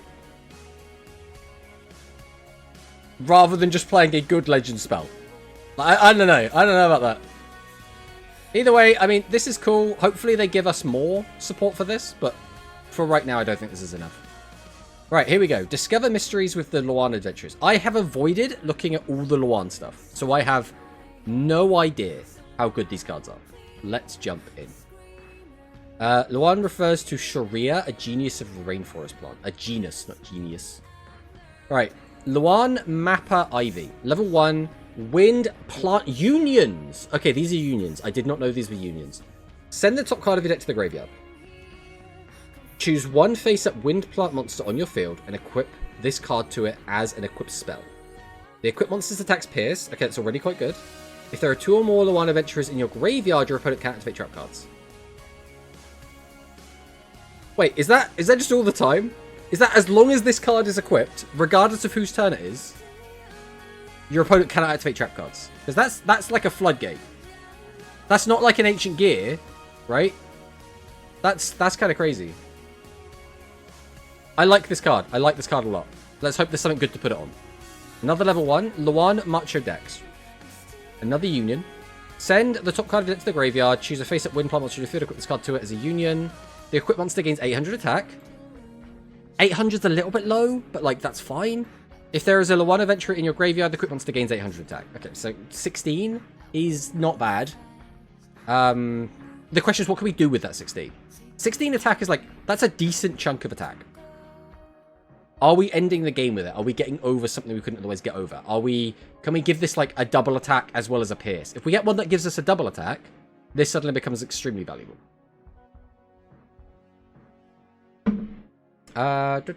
You can play with Spirit of the Stars Fusion, name change, and equip plus 3000 and pierce. There's cooking potential. What you're describing, though, is like, if everything just goes exactly right, then I could potentially OTK my opponent. That's like a Tsukimura deck build sort of thing we're talking about there. I'm sure Tsukimura will build some awesome looking deck that will win 1 in 10 games, and it'll be really cool to like look at, and when it does get a game, it'll be awesome. But I don't think it's going to be competitive. I hope you get the bridge from Soitsu deck to Seven's Road, since Yuga was Aitsu in Go Rush. There you go then. There you go. That guy. It's that guy. That's 1500 normal, and yes, even on summon traps. Exactly. That's a hard lock. Oh my god, anti-Hikari card. Jinzo options. Hello, Cyclone Valley. Welcome, welcome. And hello, Pokemaster Ear, and hello, King Jedi. We got loads of people coming in all of a sudden. The worst thing is Tsukimura didn't see the vision. How did the king not see the vision? I don't understand. He is the chef. How did the chef not... I don't understand. I don't understand. Oh shoot! What are the new cards coming? So these are the new OCG cards. We're currently looking at the Luan cards. I don't know if we actually pronounce this as Luan. I'm going to go with Luan. Unlike these onions, they just need one more card, and it's name change it engrave. A Wind Plant Union deck. This deck does look really cool, though. So far. Again, we're still very early on. Right, another level 1. Bearing in mind, currently, there is nothing big in this deck to do. So currently, I'm still waiting for, like, the cool shit. Right? So we have some good tools so far. Right, continuous effect. During the battle phase, face-up monsters on your opponent's field lose 5 attack defense for each face-up equipped spell on your field. Oh. Guys, is this berry fresh? Have I been tricked into reading berry fresh? Is this just berries? Because this is the best card in berry fresh. And they're all level 1s. So they have a ton of level 4 monsters without a boss monster. At the moment, they're all level 1s. Berry fresh, 1500 debuff.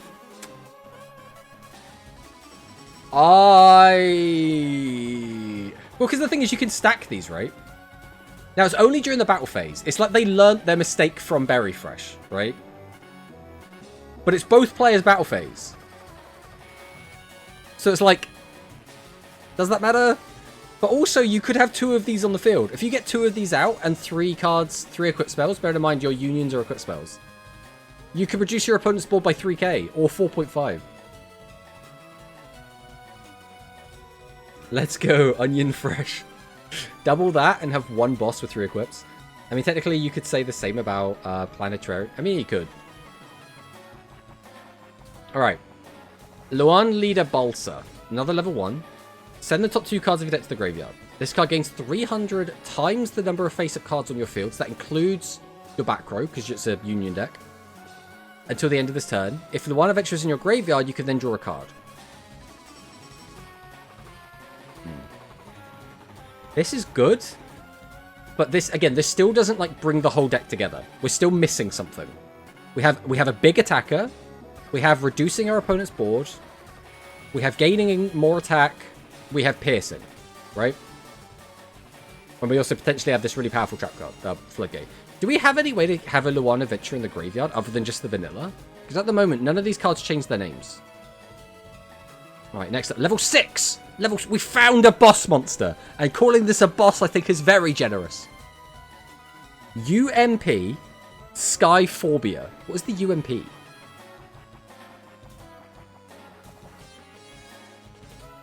Oh, this is the fish thing, right? Because there is already UMP cards in the game, right? But they're like fish. Let me go over here quick. I'm sure we have UMPs in the OCG. Well, that's not helpful. Looks like they're not in here either. I'm sure we have a UMP card.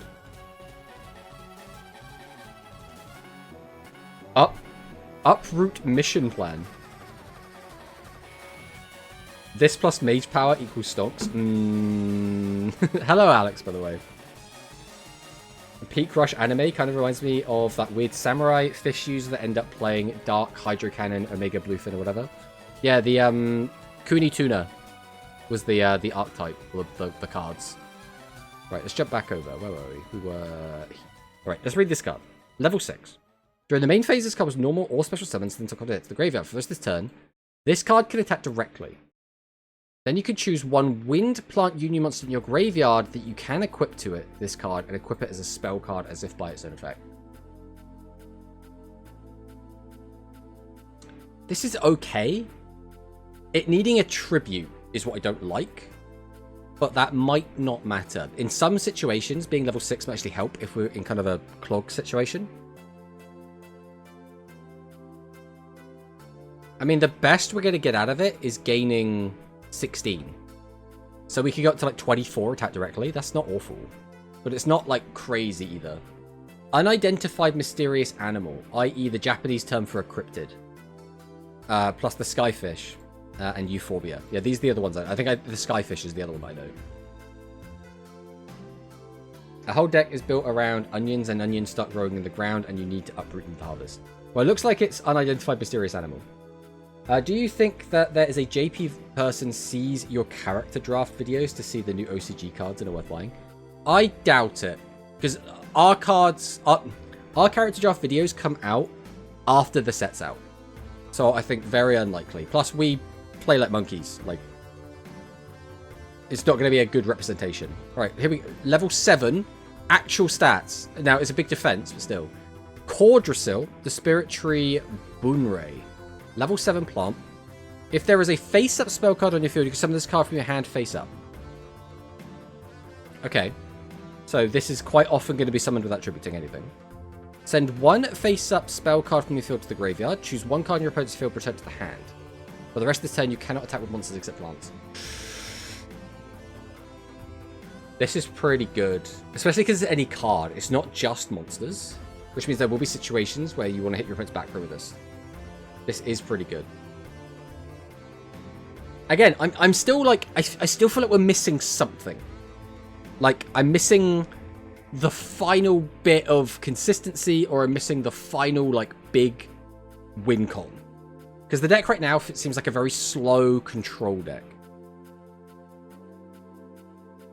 Alright, the mysterious flying plants are real.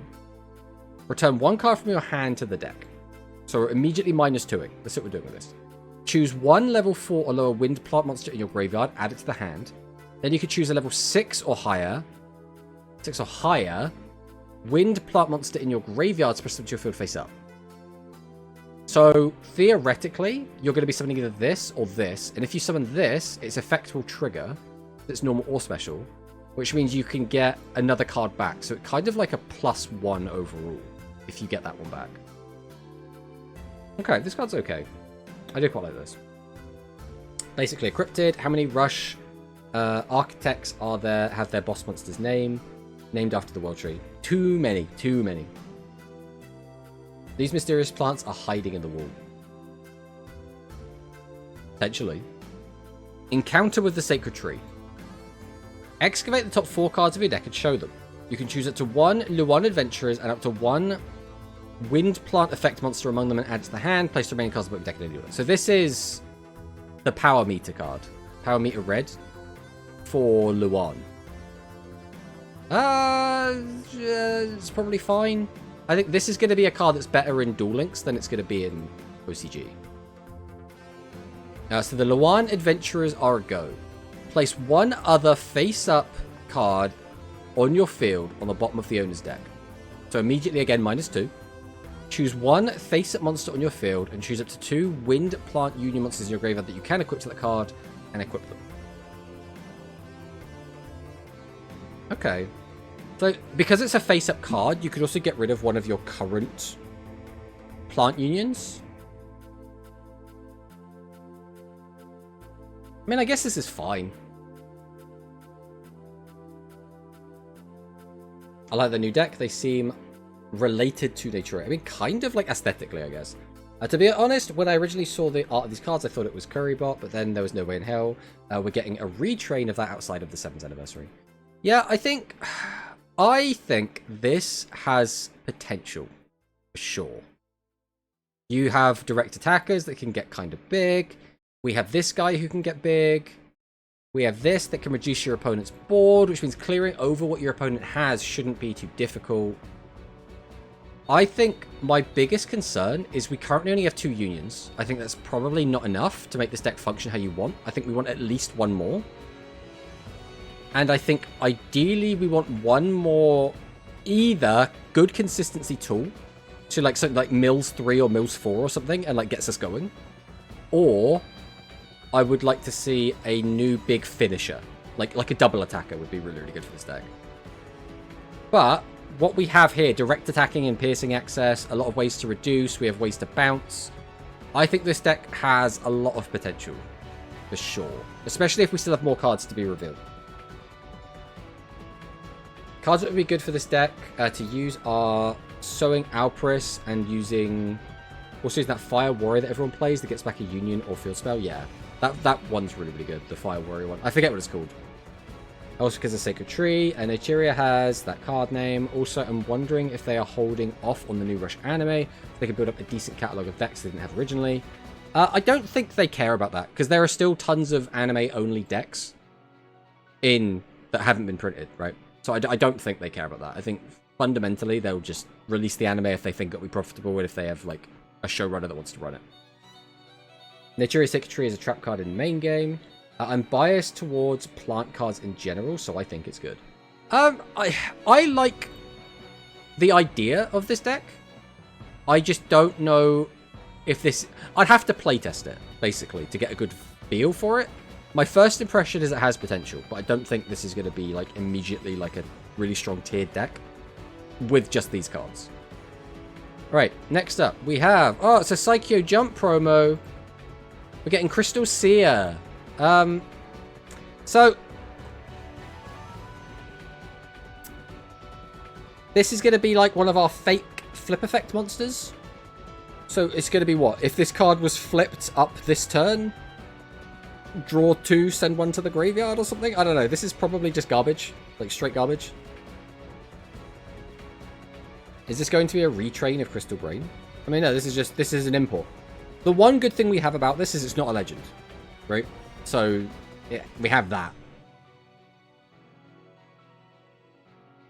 One of the most potential so far in the box. The rest is okay to mare. Royal Rebel could be great. Royal Rebel, it has some potential, but I don't know if I'm sold on it. Next up, burn it all down with Surta, the Brilliant Magical Sword. So Surta is the name of like a... Is it a demon or is it a... I think it's a demon. So let's see what this card is. We're not longer 9. Oh, because it has a dark. So all of the black over rush cards, I believe, have been level 9s. So now we have one that's level 4. I mean, this card art looks good. Like, I actually think I prefer this one, you know. I think being able to see the whole armor, see the sword, see the helmet looks better than this. But, what's the effect? Surta the Brilliant Magical Sword, level 4 Fire Pyro effect, 800 attack, 1300 defense, pay 500 life points, send this face-up card from your field to the graveyard. Choose one face-up monster on your field, except the maximum. Return it to the owner's hand. If you returned a monster whose original level is 7, then you can draw 1 card. For the rest of this turn, you can activate the effect of Surta. Okay, so... First thing that springs to mind is the Ship of 7 Treasures stuff. Because you can throw that back in your hand, then you can just throw it back out again. So that's just a free draw. But effectively, when you do that, you're just turning this 1 card into Upstart Goblin. You trade this guy and 500 life points to draw a card. Which is, like, fine. Especially since you don't have to. You could just use it as a body. The other thing you could do with this is use it to reuse a once per turn effect. The question is, what once per turn effect is worth this? It has to be an effect that pluses you. Otherwise, you're just minusing. I guess just any effect that draws a card or adds a card back from graveyard could be okay with this. And it gets rid of itself, so you can deal with the issues you have with some decks of playing cards that don't work with, like, the fusion. So, for example, or the ritual. So, for example, Spark Hearts, you can only ritual summon the Spark Hearts cards using Fire Spellcasters. So, if you have this guy, you just send it to the graveyard for its effect, and then get an extra plus off something. But again, it's like, are you going to be able to gain value off of it, is the question. I don't know.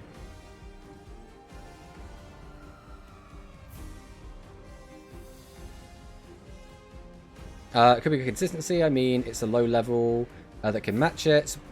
That's a Pot of Greed, and we have Book of Moon and Tau. It's not really a Pot of Greed, though. You only +1 off of it. And if this works like other cards in this archetype, then you have to manually flip it up the turn after it's summoned, which is kind of annoying. 70% of their cards stood to be reviewed for the box. Royal Rebel. Not a big fan, I won't lie. Granted, we can't exactly trust the art with how the cards look, because we only got XYZ in that horrendous pink art. XYZ card. Pyro with 1300 defense is a healthy card. Okay, it's clearly a 7's road card. Healthy. For one reason, it has Magical Sword in its name. Fire aesthetic is probably going to be... So, my question is, what if we used the Union guy with it? What's his name? It's got Union in the name, I'm sure. Oh, he's not on here yet. Ooh. Let me open this. I guess just to make this look pretty for you guys, we'll go to... Yeah. We'll just clear that for now. Alright. So, if I look at Union. Give me one. Yeah. What about if you summon this guy? Why is it all kind of screwed up right now? There we go, that looks better. We summon this. Can we do this? So the turn this card's name becomes the growing name for summon a level 6 light attribute machine type fusion monster from your graveyard to your field face up defense position. This is probably one of the better cards to use with it. Just because you could summon this out, use this effect, bring back a fusion monster if you have 2 in the graveyard. Summon that out, put this back into your hand, summon it out again, get back another fusion monster, then change this card's name to something and then fuse off. That's probably the best way I can see to use this. But whether or not that is actually going to be a good way to use it is still up for debate. That's the best thing that came to my mind for using it. I guess you could also use it with Justiciar to like pop 2 back row. That could be really good. You could also use it with Boltracorn to like turn off 2 of your opponent's back row. Like that would actually be pretty good with this. Like there is stuff you could do with it. Not even a spellcaster, it's a fire. YXZ, not XYZ. Yep, I mean they are both cards. Hello, Hikari. Welcome. Yeah, we were just looking at this one. I don't know how I feel. I think it is okay. I'm sure there is probably a way to break this. Like I say, the best way I can see to use this is with Union Supporter. But maybe there is going to be something better that someone else will see. What is this? New way to play Yu-Gi-Oh! Oh, this was like, they're doing an update to this website, right? I don't know what these are. Yugi-Tube. But that's not all. What is Yugi-Tube? Oh, it just like searches Yu-Gi-Oh! Videos, I guess? The question is Rush on here? That's not helpful. Content lead topic. Duel Links Master Duel Paper Yu-Gi-Oh! So maybe if we go Duel Links, maybe it will show us... I'm not seeing any Rush on here. But then again, it's not surprising there's not going to be much Rush content on there. TCG OCG. Rush Duel. So there is no Rush Duel content on here at the moment. Or at least no Duel Links Rush Duel. This is all the Rush Duel content on this website. But Cyber Knight, Zach Butler, Golden Nova Yu-Gi-Oh!, Bolt Spider, and Sin Kun Chu. Well, I mean, they're missing the best Rush content creator. What can we say? Alright, with that all done, the next thing I want to talk about was some of the Rush OCG stuff going on. Eventually we're going to get AZ XY Union Machine, and I don't know how that's going to look. Once again, the Rush slander is obvious. Well, I don't know if we're going to get ABC, and if we do, it might not be for a very long time, so we'll have to wait and see what actually does actually end up happening with that. But so this is the Korean OCG Rush Duel, right? So this is not quite the same. They are a little bit behind when compared to the Japanese. So this was played in a format before the current box, which means they did not have XYZ yet. So in this tournament they did, their top 16 was 5 Spark Hearts, 3 Cosmo Princess, 3 Royal Rebel, 2 Dreamscape. I'm trying to remember what Dreamscape was. This was Delirium, I think. 1 Emperor, which is Monarchs. 1 Animagica, because Hikari flew over to Korea to take part. And then 1 Magician of Black Chaos. That was it. Pre-Xyz and Baseball Pack, yeah. So if we take a look, we can see that the winning deck list was this one. So this is the Monarch deck that won. I still really don't like Monarchs. I am really not a fan of Monarchs. This deck is everything I don't like about OCG right now. And it's main decking 2 copies of Trad Tax because it deliberately wants to tilt me. Where are the tomato videos? They are banished to the ether, Whistling Bird. It was me trust. Exactly. It was always Hikari. It was Hikari all along. What happened to the Rush TCG rumors from a couple of months ago? I don't know what we're talking about there, Whistling Bird. Forget ABC, give us a new Rush exclusive. Def that attacks with its defense points and in defense position like Super Heavy Samurai. They're more likely to just bring Super Heavy Samurai over than do that, though, you realize.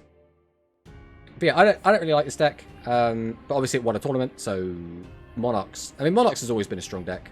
It's been a strong deck pretty much since it got its structure deck. Like, it's been around as sitting around a tier 3 deck. The deck's always been there. It beat Cosmo Princess in the finals, it beat Cosmo Princess in the semis, it beat Cosmo Princess in the top 8. It's very funny, this one deck knocked out all the Cosmo Princess. It left in the tournament. And it beat Spark Heart, Cosmo Princess again in round 3. I don't know what Bangol is. And Anime Magic. I mean, that's probably Animagica.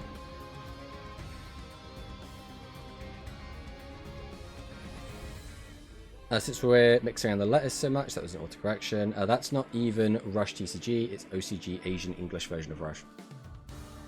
Oh, we're talking about that. Yeah, that's kind of a nothing. That's kind of a nothing burger. I wouldn't expect anything from that, personally. So, that is how things are looking over in the Korean side, right? Now, for the Japanese side, we have something called the Galaxy Cup. Now, Galaxy Cup is split into a team event, which is held earlier in the year. I believe this was held in February. And the singles event, which is kind of like the Rush World, right? That's kind of the way you have to think about this. So this was the team event that was held back in February. And we can see the best decks were Spark Hearts. This is Necromaid plus Defiant Soul. And then Monarchs, the 3 big decks that everyone's been kind of seeing around for the longest time. And then it was Defiant Soul, Necromaid, Light, and Spark Hearts. So Light deck is like... I mean, let's take a look, I guess. We'll just see what this Light deck is. Reject all cookies! So this is the Fenrir card. Animagica. We've got Poolglaze Spears, Calculator. These are the new Worm cards. We're playing Injection. What is this deck? What am I looking at right now? This is just like Pile? This is a very strange looking deck. It is English Rush cards. That is all I need. The question is, are they actually going to come out? And what are they going to look like when they do come out, right? Purist Stunt and Burn deck. Is this Elliewood?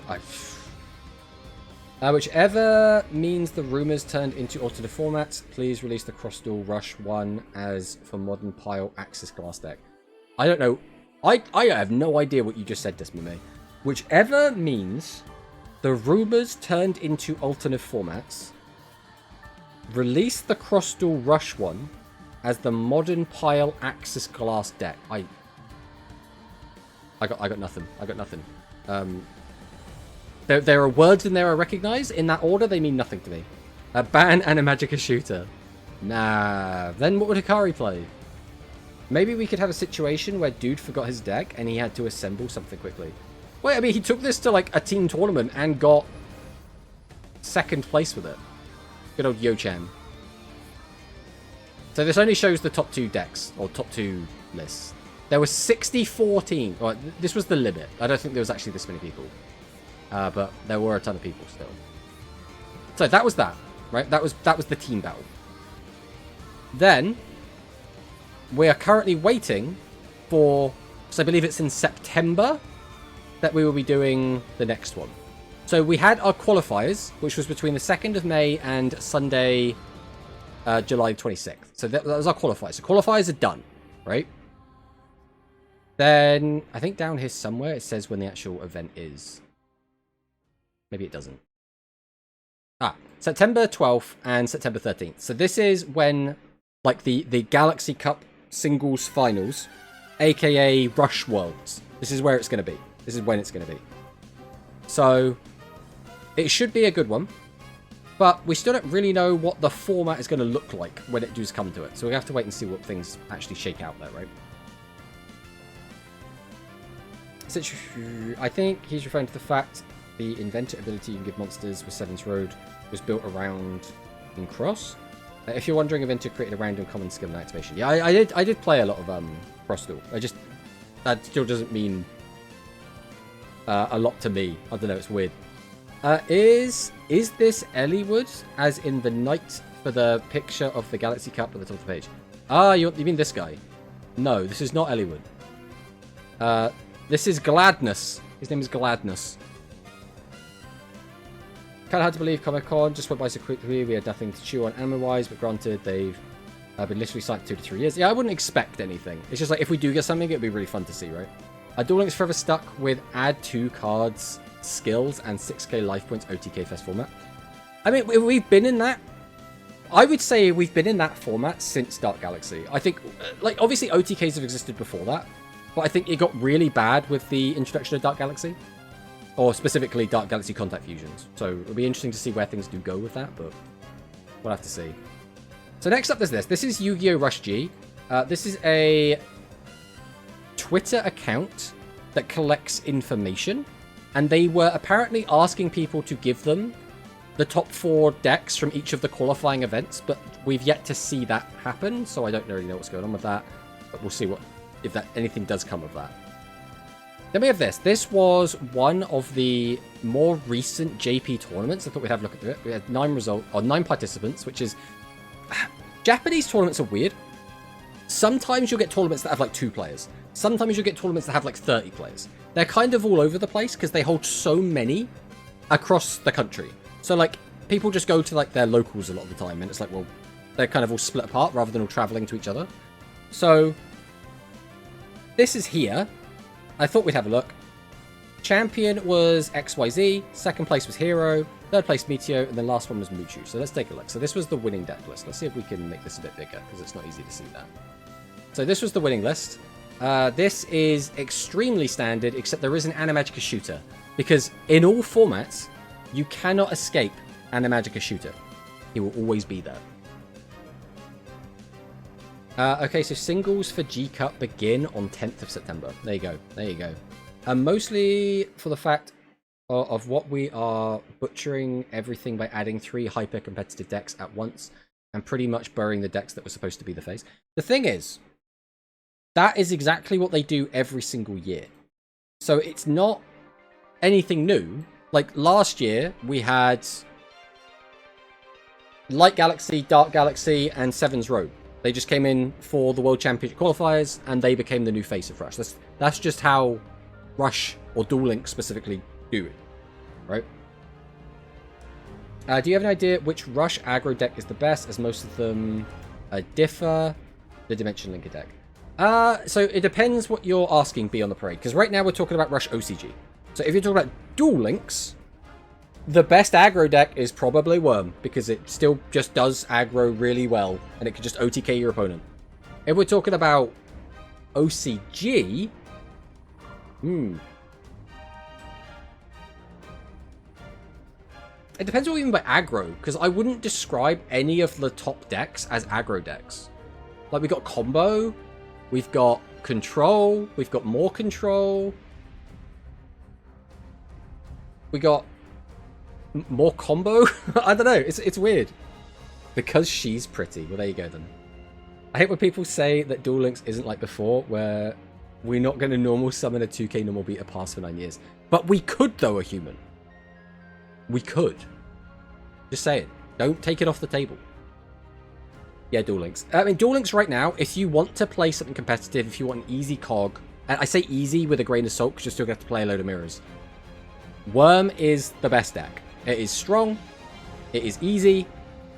You only really have to go into one box. You can go back into an old box to pick up one UR copy of the maximum middle piece if you really want to. It's not even necessary. So, Worms is just your best bet. I don't care about competitive anymore. I don't even care for what it was back then. Literally butchered Duel Links' whole identity, which was supposed to be like the anime. Instead, it's now just another hyper-competitive cash grab. Duel Links has always been a cash grab, really? Like, EX structure decks were like the first time where people went, actually, this is kind of predatory. This is really bad. Duel Links has always been extremely competitive as well. It's just, are you engaging with the competitive side of the game? So I don't think Duel Links has really changed. It's just, it's caught up. that's the difference, right? We've already used a lot of the tools that are for anime decks, and now we're running out of cards to put in. Now, obviously, we could do stuff like bring out the new Pumpkin King of Ghosts support and make Bones an anime deck and make that really good, or bring out the newer Gate Guardian stuff. Like, we still got to look forward to all of that. But you've got to do that in a way where you don't just make one deck the best deck, which is very difficult when you're bringing such powerful cards to the game, right?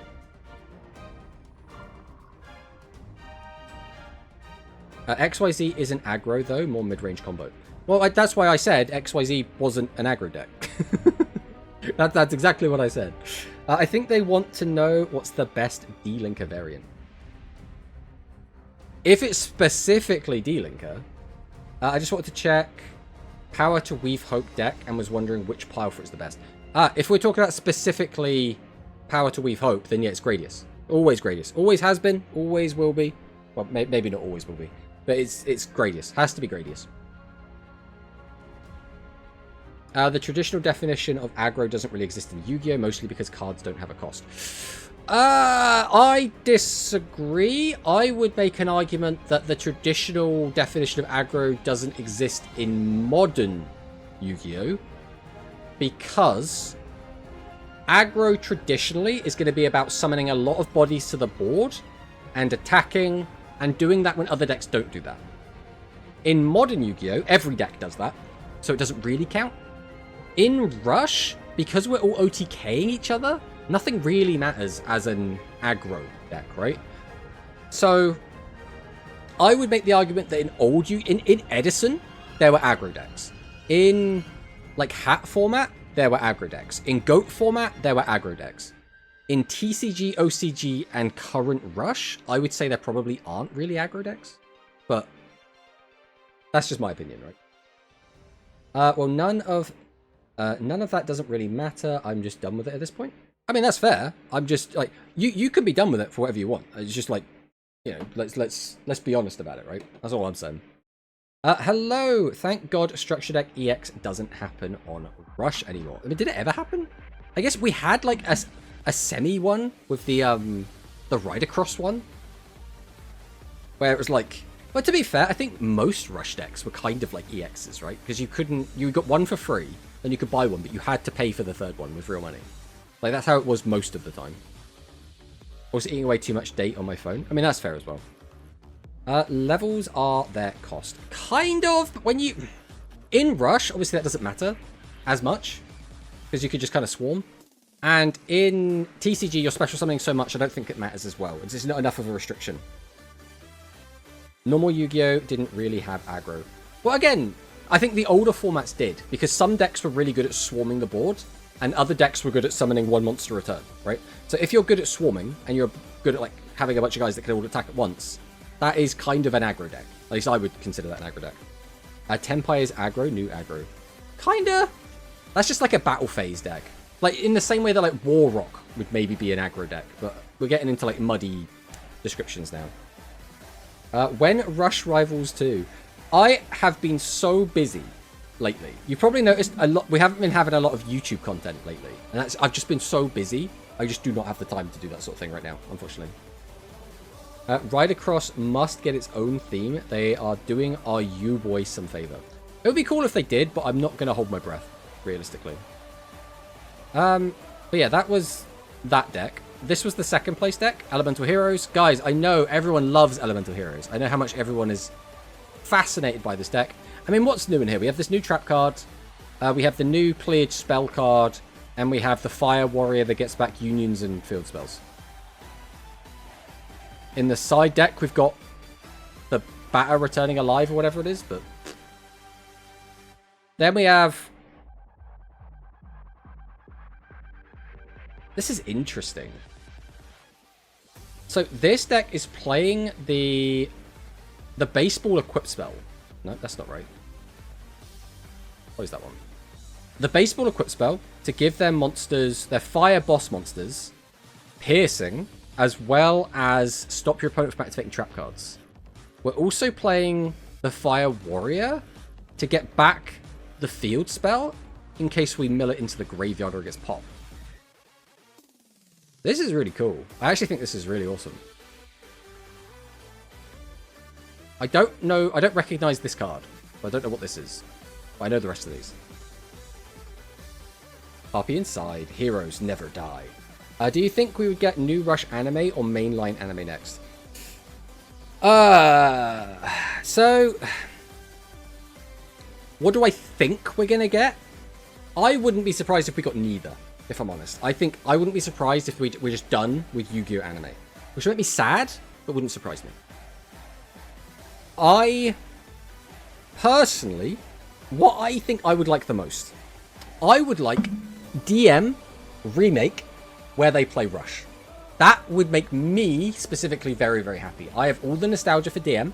I really like all the DM characters. I love Kaiba, I love Yugi, I love Joey, I love Mai, I love Bakura, I love Marit. Give me all these old characters. I love all of them. Have them play Rush. For me, that is the best of both worlds, where I can get like the serious tone and the characters I really enjoyed from DM with the card game I much prefer, which is Rush. I think I would love that personally. Now, the problem is, I think a lot of people would hate that. I think a lot of Rush people would rather get a brand new story with brand new characters.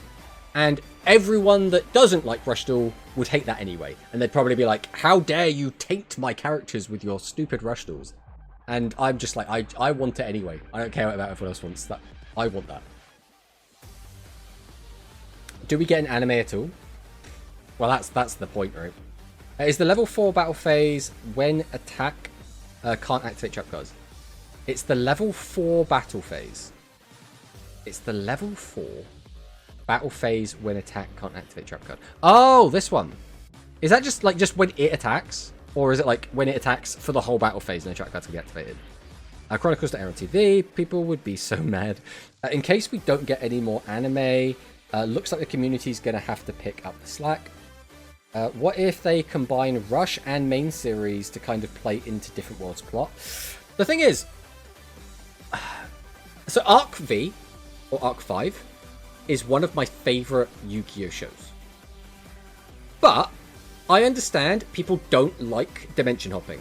People aren't super into that. Because we got that currently going on in the MCU. So the Marvel Cinematic Universe, all the Marvel movies, is currently doing a lot of dimension hopping. And people just don't in general, like the general audience doesn't seem to like that.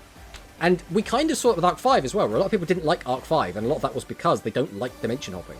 So in the same way that a lot of people are getting very tired with time travel, I think a lot of people are getting very tired with dimension hopping and multiverses. So I wouldn't be opposed to it.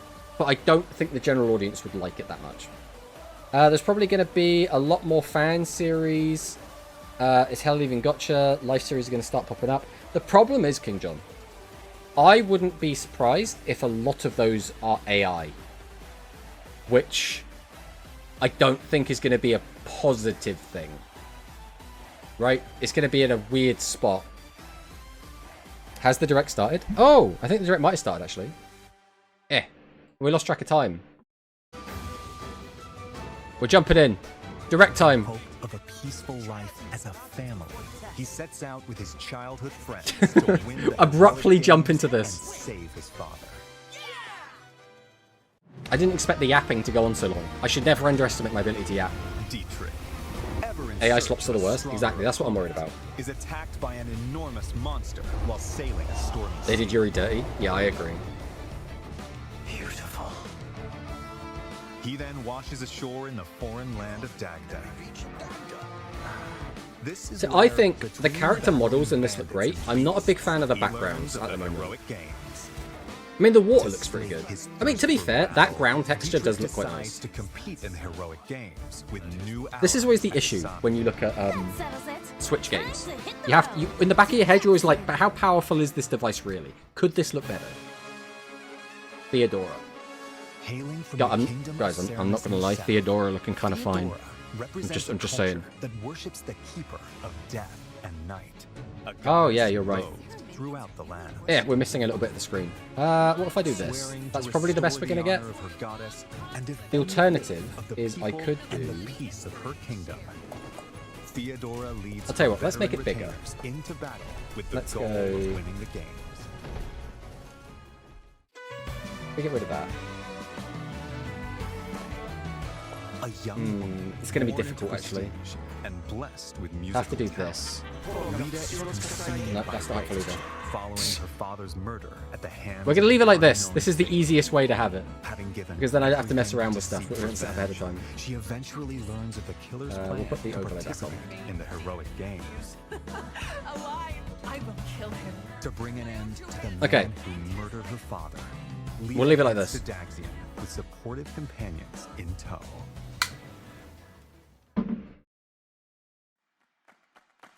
I wanted to have it full screen, but it's too much effort to mess around with it when we weren't ready.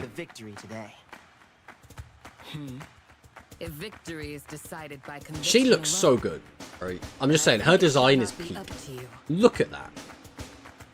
But also his design is looking awesome as well. He's got that like Castlevania aesthetic. But I'm I sorry. don't like these two as much. Failure is not an option To for me, these two look like they're vanilla. But that's only because I don't have any choice. Mummy, sorry. Mummy. Going into each match, you'll choose your party members and their initial placement on the field. Then, let the battle commence. Each unit's movement range is shown in blue. I mean, this is very, very much Fire Emblem. Once all of your units have completed their actions, your opponent's turn begins. You'll take Alucard? turns It's literally moving and Alucard, right? fighting across the map as you engage in fierce combat. Victory includes defeating the opposing leader, among other conditions.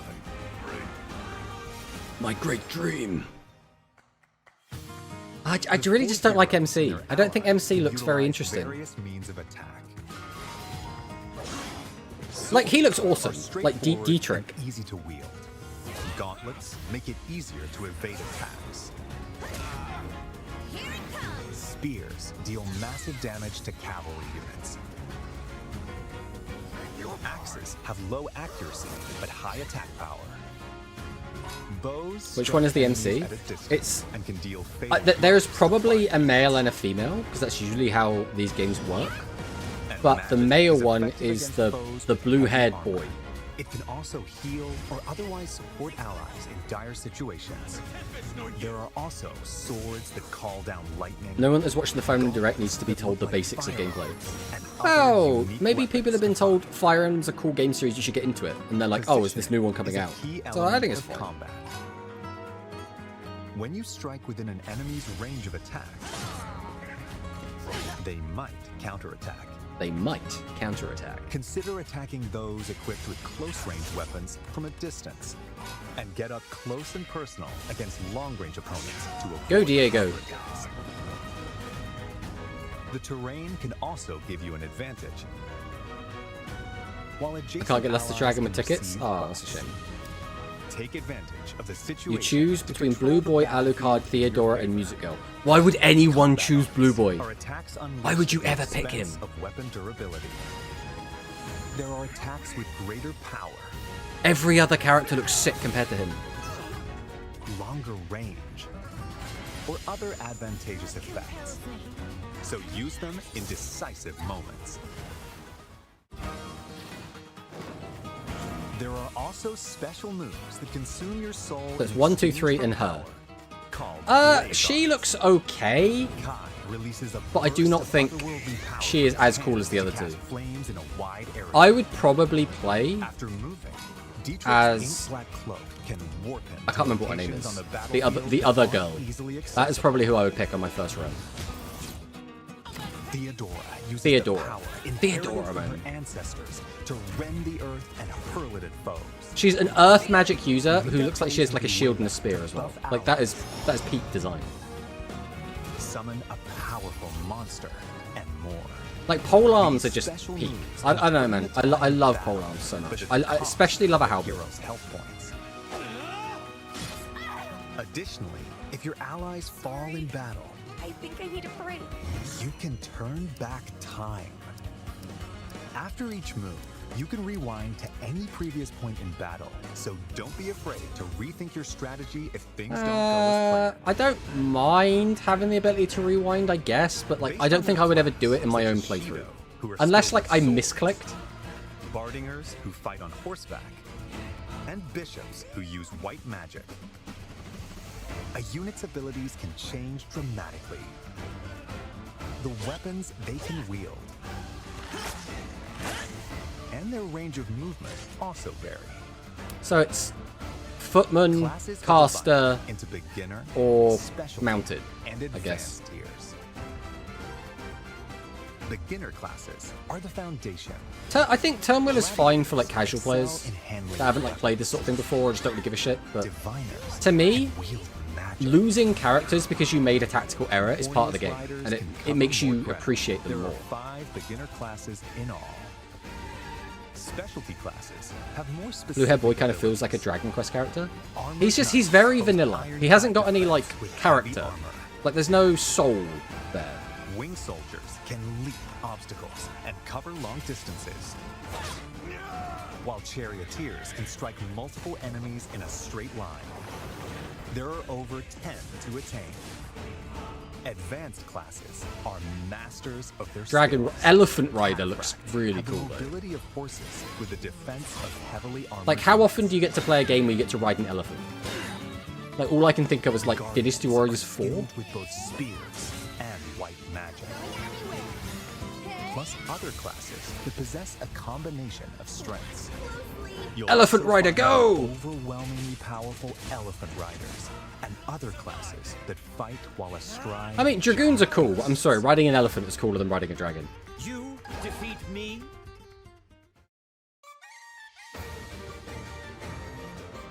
Between matches, you'll have time to get ready for what's to come.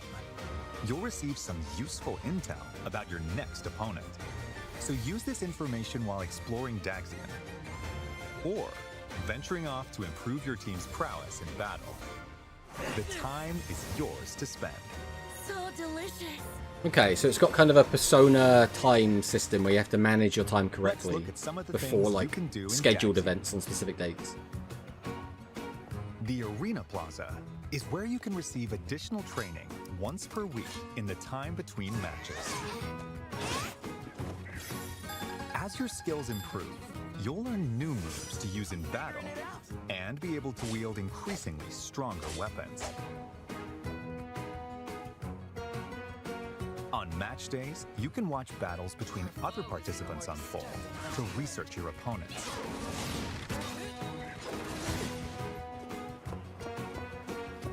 Shopping The arcade.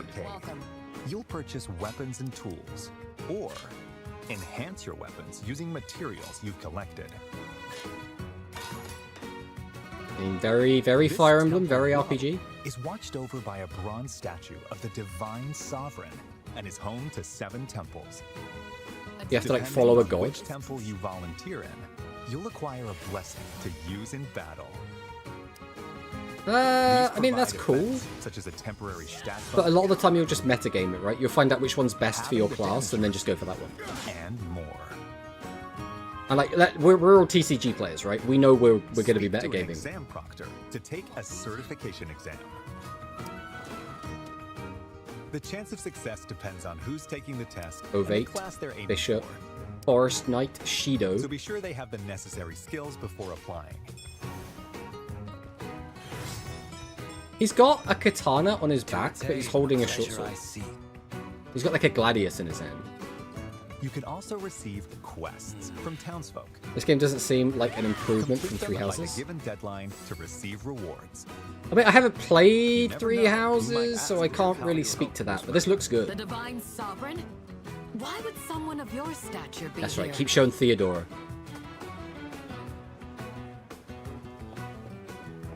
You can also recruit powerful warriors you meet in Daxian. Even if they turn you away at I advise first, you stay away. try giving them gifts Appreciate it. The spirits or invite them to share a meal. That Bro might just took be out enough 2 to win girls them to a over. date at the same time. At inns, not only can you lodge and eat, but you can let time pass to gain experience and gather materials automatically. This looks like it could be a bit tedious depending on how big your party size gets. Looking good. Characters who've grown close may converse and show Misty their Battlefield support to each PTSD other here incoming from the too. new Fire Emblem title. Not gonna lie, I didn't. Oh, and can I get a Disgaea raise? Mayhem released Then as I'm a psyched to work even dynasty harder. like this. Also, you guys reminded me I gotta check reviews for Beast of Resurrection. I heard it's semi-open to crazy difficult. I have no idea what Beast of Resurrection As your is. journey continues, you'll gain access to even more facilities. Remember this for a long time to come. This is the Pale Raven's Perch, a spot where a mysterious white bird rests its wings. From here, you can swap to a different hero. Progress is saved for each of the heroes, so playing through all 4 of their stories in parallel is an option. Oh, that is interesting, but you might burn out if you try and do all 4 at once. When you venture outside of Daxian, you I can would explore not- areas across I don't know the if I'd want to do all 4 at once. I think I'd rather Time finish passes one, every take a time you break, move, go and do so someone plan else. your expeditions carefully. Game for each game, which feels like near. I don't think I've seen it. Visit Which is towns weird. to purchase local wares. You can switch mid-game yet. You could just do Anything them all you at once like? if you want. But the thing is, Fire Emblem games are already super long and super dense. They're full of so much stuff. And if you Travel with your quadruple allies what to you're improve doing, everyone's that abilities might in be a bit battle. much. Enemies will randomly appear on the world map. When you encounter one, a skirmish will begin.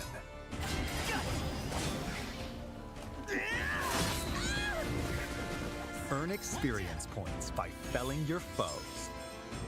You'll also find dungeons where you'll collect materials for strengthening weapons.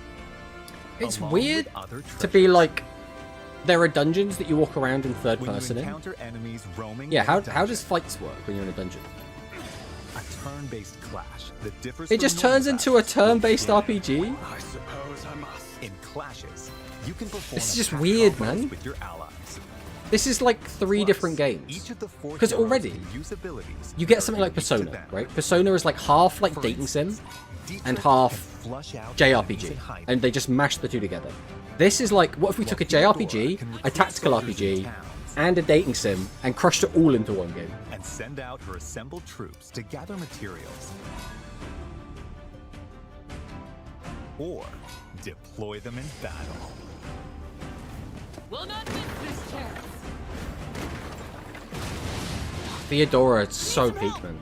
Make the most of these commands to enhance your power of battle. Another brigandine-like.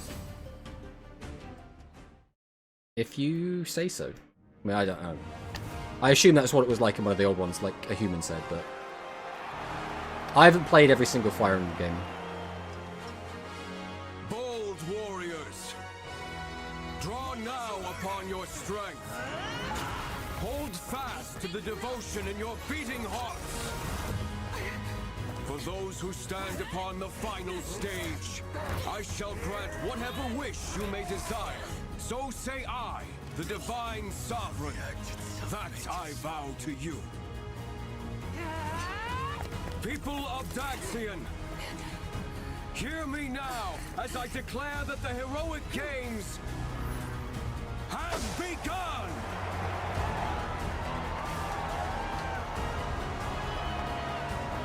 I mean, this looks cool.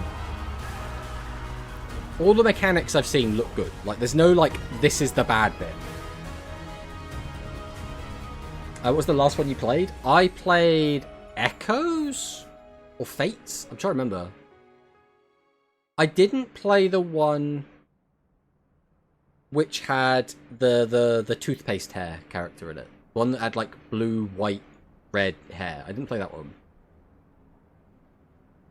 Is this the Yami actor? Oh, you mean, are you talking about Dan Green? I don't think it was Dan Green. I feel like the music girl will lose hard in the battle. I mean, probably. She plays a guitar.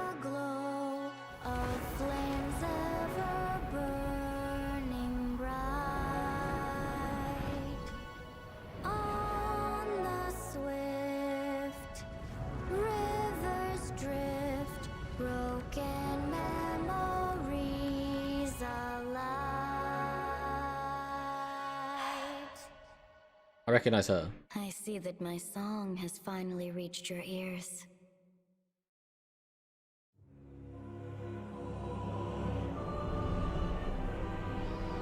Five years after the heroic games, Dagda faces its end at the hands of Oh, the is this going to be like revived the demon start of the god game? Balor. And then she time travels, and that's why we've got to win the games. Fire Emblem Watch Even Along the when? four heroes Is there who even played a like significant Fire Emblem to role in the watch? Is heroic there like a whole games series of have anime for it or vanished. something? To confront the situation, the progenitor god, The years Sophis, were long. calls down a single soul.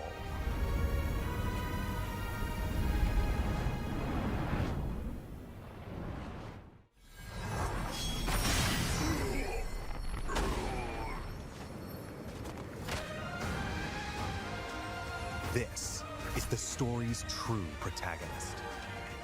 You are given two choices. Face the forces of the demon god Balor on your own, with the knowledge that it's no easy task.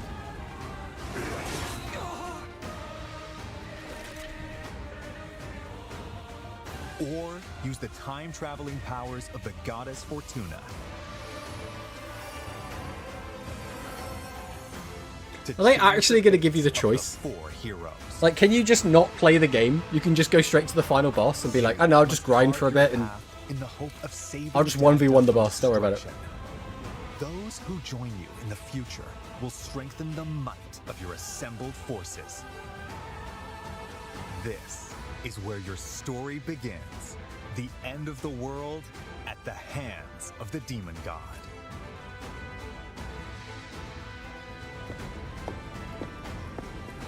Which path will you walk? The rest is up to you. Fire Emblem Fortune's Weave launches September 17th, only on the very Nintendo weird. Switch 2 system. Very weird. Pre-orders There you go. In are the middle, you got the available male at and the female Nintendo version of them eShop. too. The Fire Emblem Fortune's Weave Dagden Collection, which includes a 150-page art book, 12 character art cards, and more will be available the same day.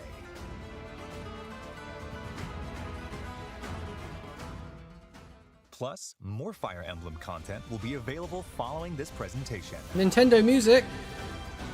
Nintendo Music, a service that lets you listen to Nintendo game music anytime, anywhere, will be updated with certain tracks from You this could game, also including just the main use theme, YouTube. later today. Additionally, the Nintendo Today smart device app, which brings you daily updates from Nintendo, will receive a new Fire Emblem theme beginning tomorrow. The app will also feature new information about Fire Emblem Fortune's Weave leading up to launch. There will also be a new Ask the Developer article. My main issue with in which this is developers I share don't their like thoughts about playing working on games this game like September this. 15th. Like, so if I'm going to play this, it'll either be on a screen, and then I'll just use this as a controller effectively. Or, I'd like to play it on PC. Obviously, this is not going to be on PC, so... They're taking down Fire Emblem Music on YouTube. I mean, they'll try, but we'll see what it actually ends up being. Alright. But now, let's go back to the beginning quick, because I want to see what we missed at the start.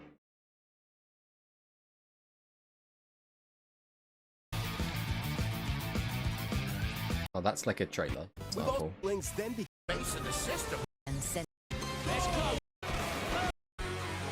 Screen helps make it easy. Apparently they just started off with like a bunch of random ass crap. Any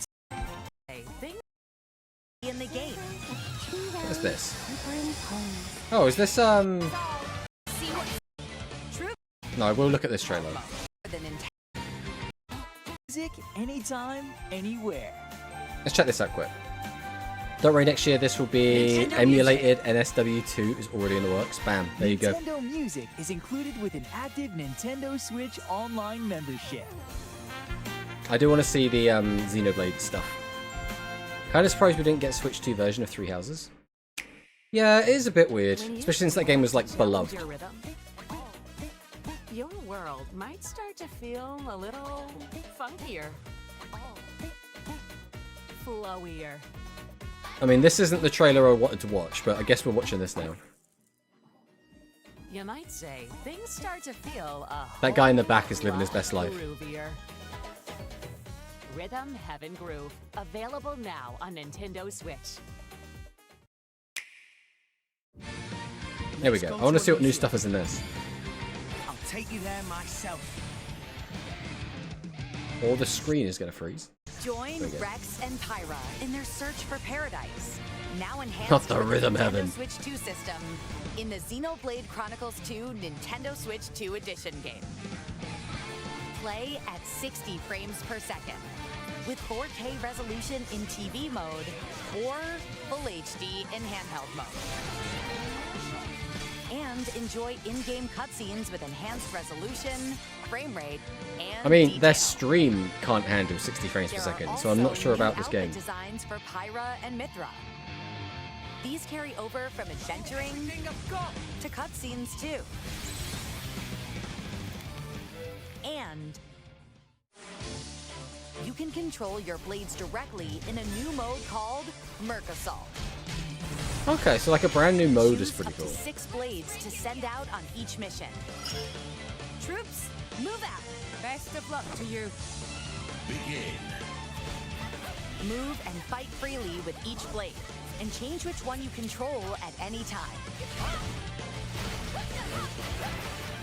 Combining blade specials is key to victory here. Now you'll see what fire can do. I mean, this is neat. It's cool that it's getting new modes. It is crazy to me that these games came out so long ago and they're still updating them and giving them like new actual updates, like actual new modes, actual new skins, actual new characters and things. Well, they put like a racing game in the first one or something. Weird. A new rare blade, Momo, will also be in the game. Swap between 2 forms to change her appearance and elemental affinity.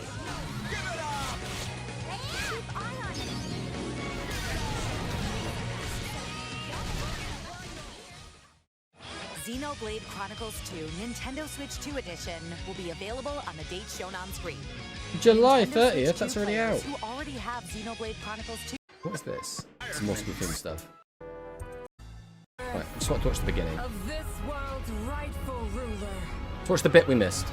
at the advent of the underworld. I think Xena 3 is getting a roguelike mode or something. Yeah, I did hear about that. It looks really interesting.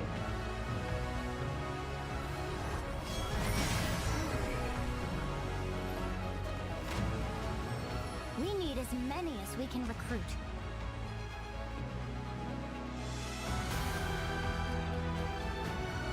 Fortune's Weave.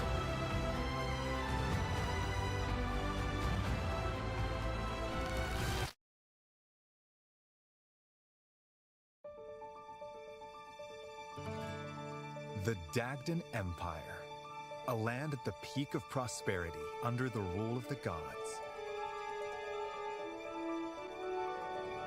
In the capital city of Daxian, bustling markets, ports teeming with trading ships, temples to the gods, and other establishments line the crowded streets. This is also where the heroic games are held in tribute to Dagda. I don't know if I like the name as well, Heroic Games. The heroic games! Like, it's not bad, but it's very generic. It's said that Solel, the current ruler, will grant one wish to whoever wins the games. Those vying for the prize hold strength, determination, and undying convictions they refuse to yield.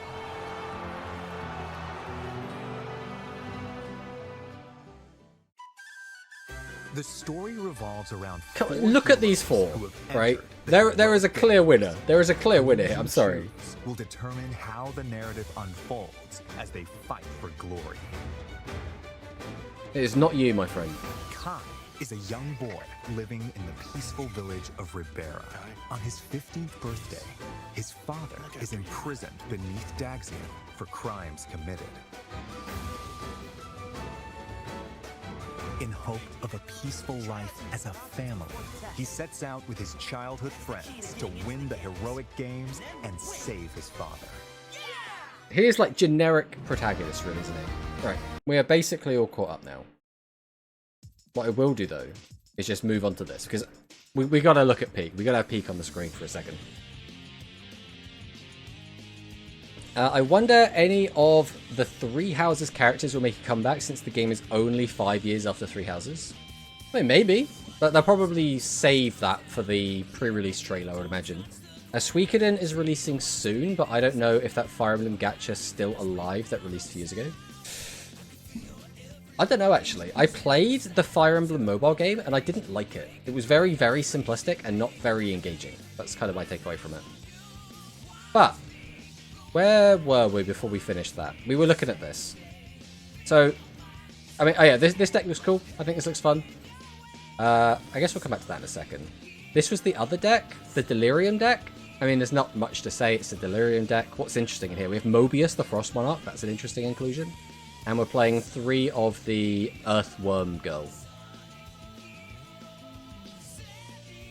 Moving on. So this is a pretty interesting channel that's popped up. This is D Hito Demon. And this is compiling deck distribution for Yu-Gi-Oh! Rush Duel by aggregating the results from the most recent 100 tournaments myself aggregated via X. So basically they just go through Twitter, find tournaments, and then grab the winners and chuck them into here, which I thought was very interesting. If I were to aggregate it weekly, I might be able to see how the distribution changes over time, but honestly I probably don't have that kind of resources.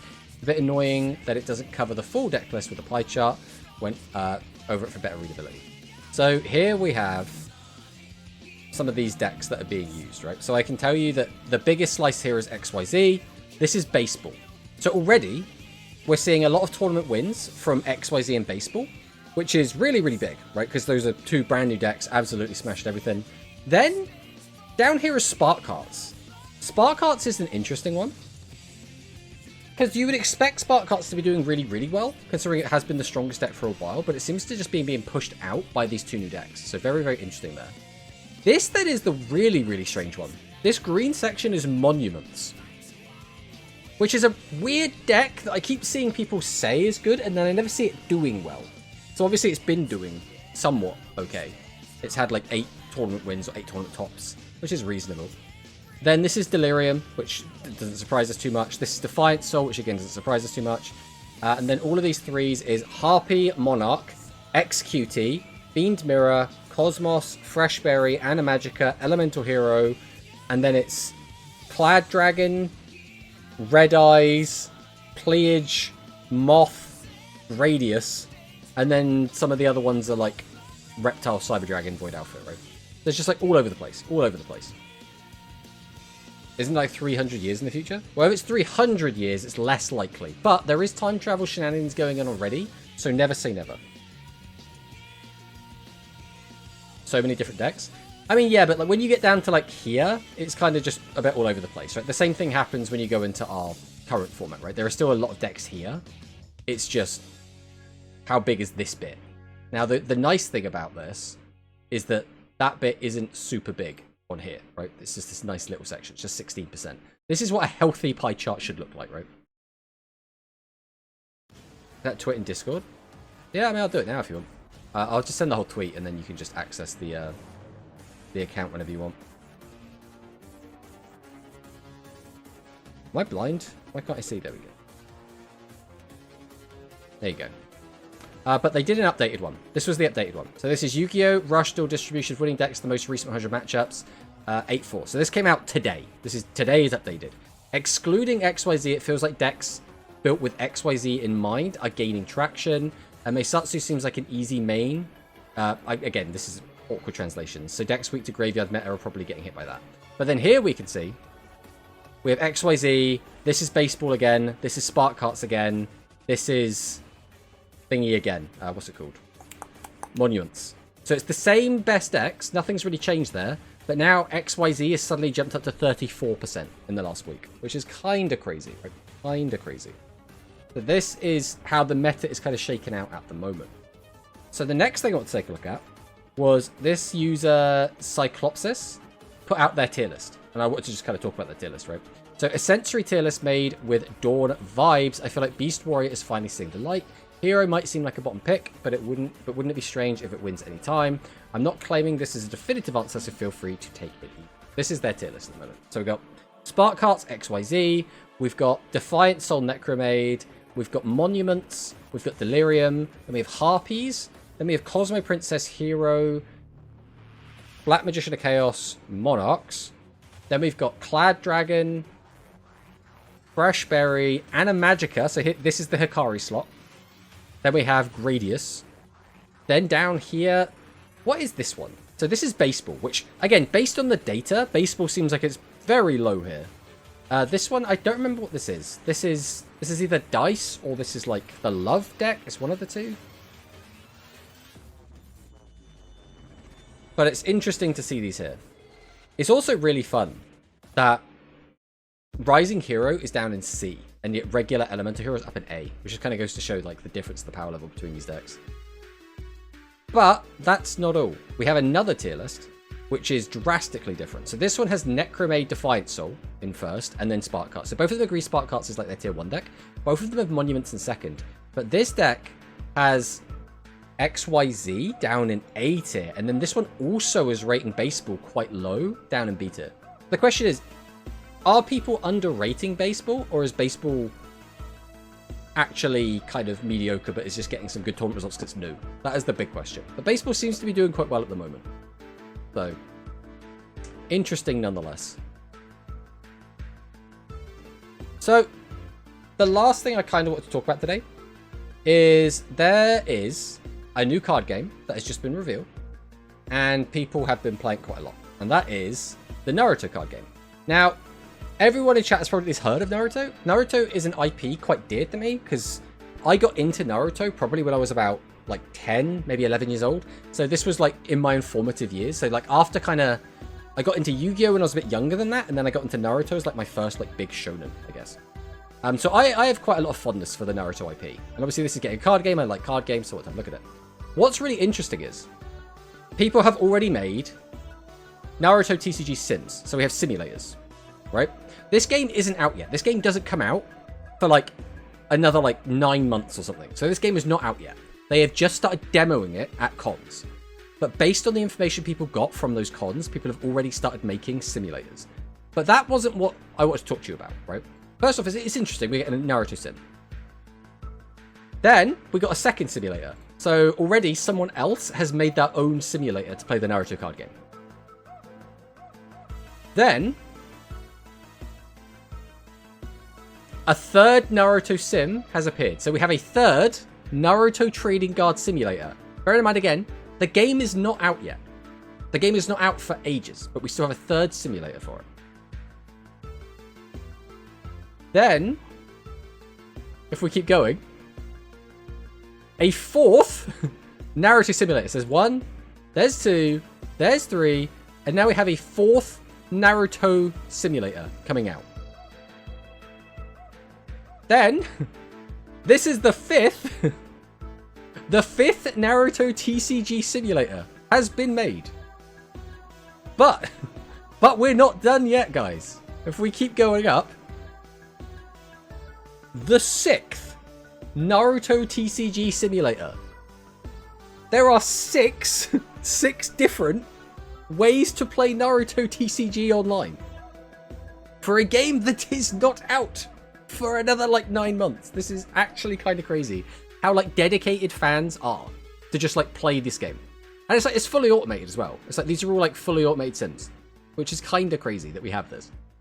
Because again, we have Power World that's just come out. I think we have 2 or 3 sims for Power World, but already we have 6 for Naruto, which is absolutely crazy. Absolutely crazy.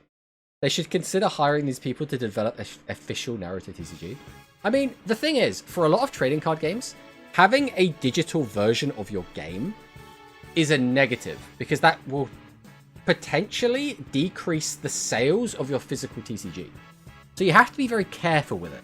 Because if you have it as a one-to-one replacement, a lot of people stop it. So a good example of this is a lot of the Yu-Gi-Oh! Content creators on YouTube that just play TCG.